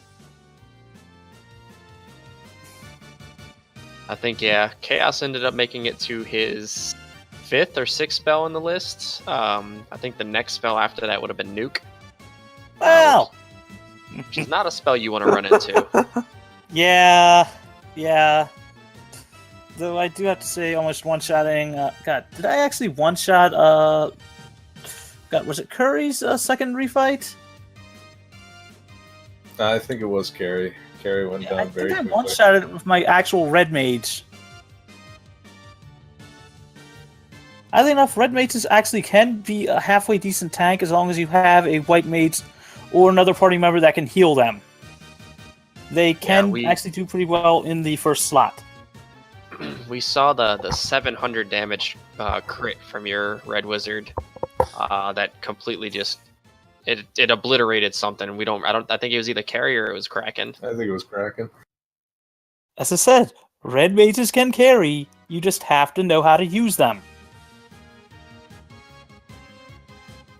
And I'm a huge fan of red mages on that one just because, well, if you, make them done, properly, you can survive with them. And I don't have chat pulled up myself, but I just hope I was entertaining, as I said. So, what made you decide to go try the early gamble on ordeals? Well, on that one, it was more the fact of just, what is everybody's biggest complaint about having the airship with ordeals? There's the long walk.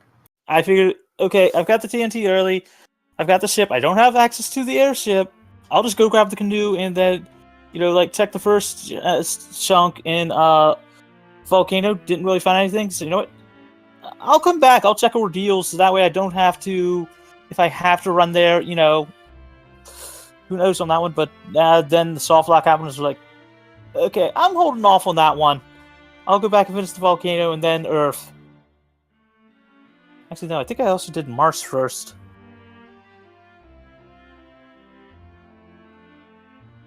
Yeah, the marsh cave actually paid off for you because you found Slab. And the tail. Yeah, and the tail. So that definitely helped you.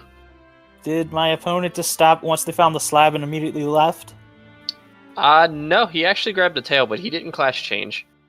I only did because I had 3 mages in my party, and then I just, because I also kind of wanted life too, and then I just, just like, at that time, it's just like, screw it, I'm already just going to go for it.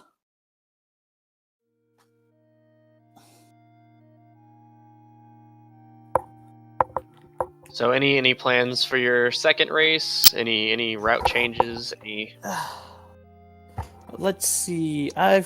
Depends on the seed on that one. I know for myself, and I can't speak for my opponent. I've got to learn the maps more because it's like I've got the volcano down packed. I know the Mars cave, except for like which rooms have the chests in there. I've got to remember Sea Shrine. This is my first time actually finishing Mirage Tower, but did pretty well on that one, I guess. And Temple of Things Revisited, but I think I did okay. I mean, yeah, it's a part of learning the entire randomizer. Like you did great. Like I'm not gonna say you did bad because you didn't. You're one of our newer runners, and just you did great for one of our newer runners. Thanks. I mean, I always consider myself like at present I'm not really going for any world records on any game I play, but I still approach it as like more of the casual person speedrunning. So as long as I'm better than most, cutting down the average time for most casual people, I'll take that as a win. And, even though this may have been a difficult seed, I'm sure you learned a lot from it, too. Oh, yes, I certainly did. It was more the fact of just remembering, like, okay, Mirage Tower in Go mode, yes, I could probably remember that one easily. Temple of Fiends Revisited, I'm probably still going to need a map. Same thing with the Sea Shrine, but, well, and every now and then in, the Earth Cave, but then again, Earth Cave I actually know well from when I was a child. Dying a lot there does make you remember a dungeon. I can give you a little tip for if you ever happen to find yourself in ordeals again. For the teleporters that give you a fork, always take the southern teleporter. So the one that's close, like all the way farthest to the bottom. South? Yeah, that is going to be the one that leads you for vanilla teleporters. That will always lead you to the exit. Thanks. It's definitely worth it. And a tip for anybody else that wants to try using a red mage: remember, they actually are good enough at damage dealing. You just gotta make sure you have the support, in your other mages or your other characters in order to have them be a decent damage dealer.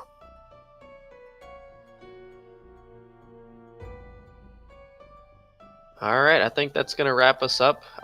We have another race. We have actually game 3 between Artea and Bratster on Speed Gaming 1. Yeah, I noticed that. I was just about I was debating whether or not I should switch over to that one. I think we'll send you guys over there. Yeah. So we can watch the goodness. They're actually both in Volcano right now. Wow, that late Volcano? I think TNT was at the very bottom of Marsh, so a very, very gross TNT location. Ew. And I thought, God, and I thought some of our locations were trolly. But, I guess, item at the last chest of ordeals, or, having to go back into Marsh Cave is probably the trolliest I've seen. And with the way the seeds have been, that's sort of why I was making gambles to like ordeals in those areas, because, well, how many seeds have we had in the past, couple days that have been super trolly? Pretty much all of them. That's why I made the gamble for ordeals. Because if it's gonna roll you trolly seeds, I'll just take the gamble and hope, habit pays off. But alright, thank you guys for tuning in. Be sure to follow the runners and follow the commentators. Follow Feasel. Without Feasel, we wouldn't be able to do these races over streams. Yeah, so definitely follow Feasel. Big shout out for Feasel. Yeah. But we're going to send you over to Speed Gaming 1 so you can return the slab, according to the chat. You guys have a good night. Peace out. Until the Warriors need us again. Well,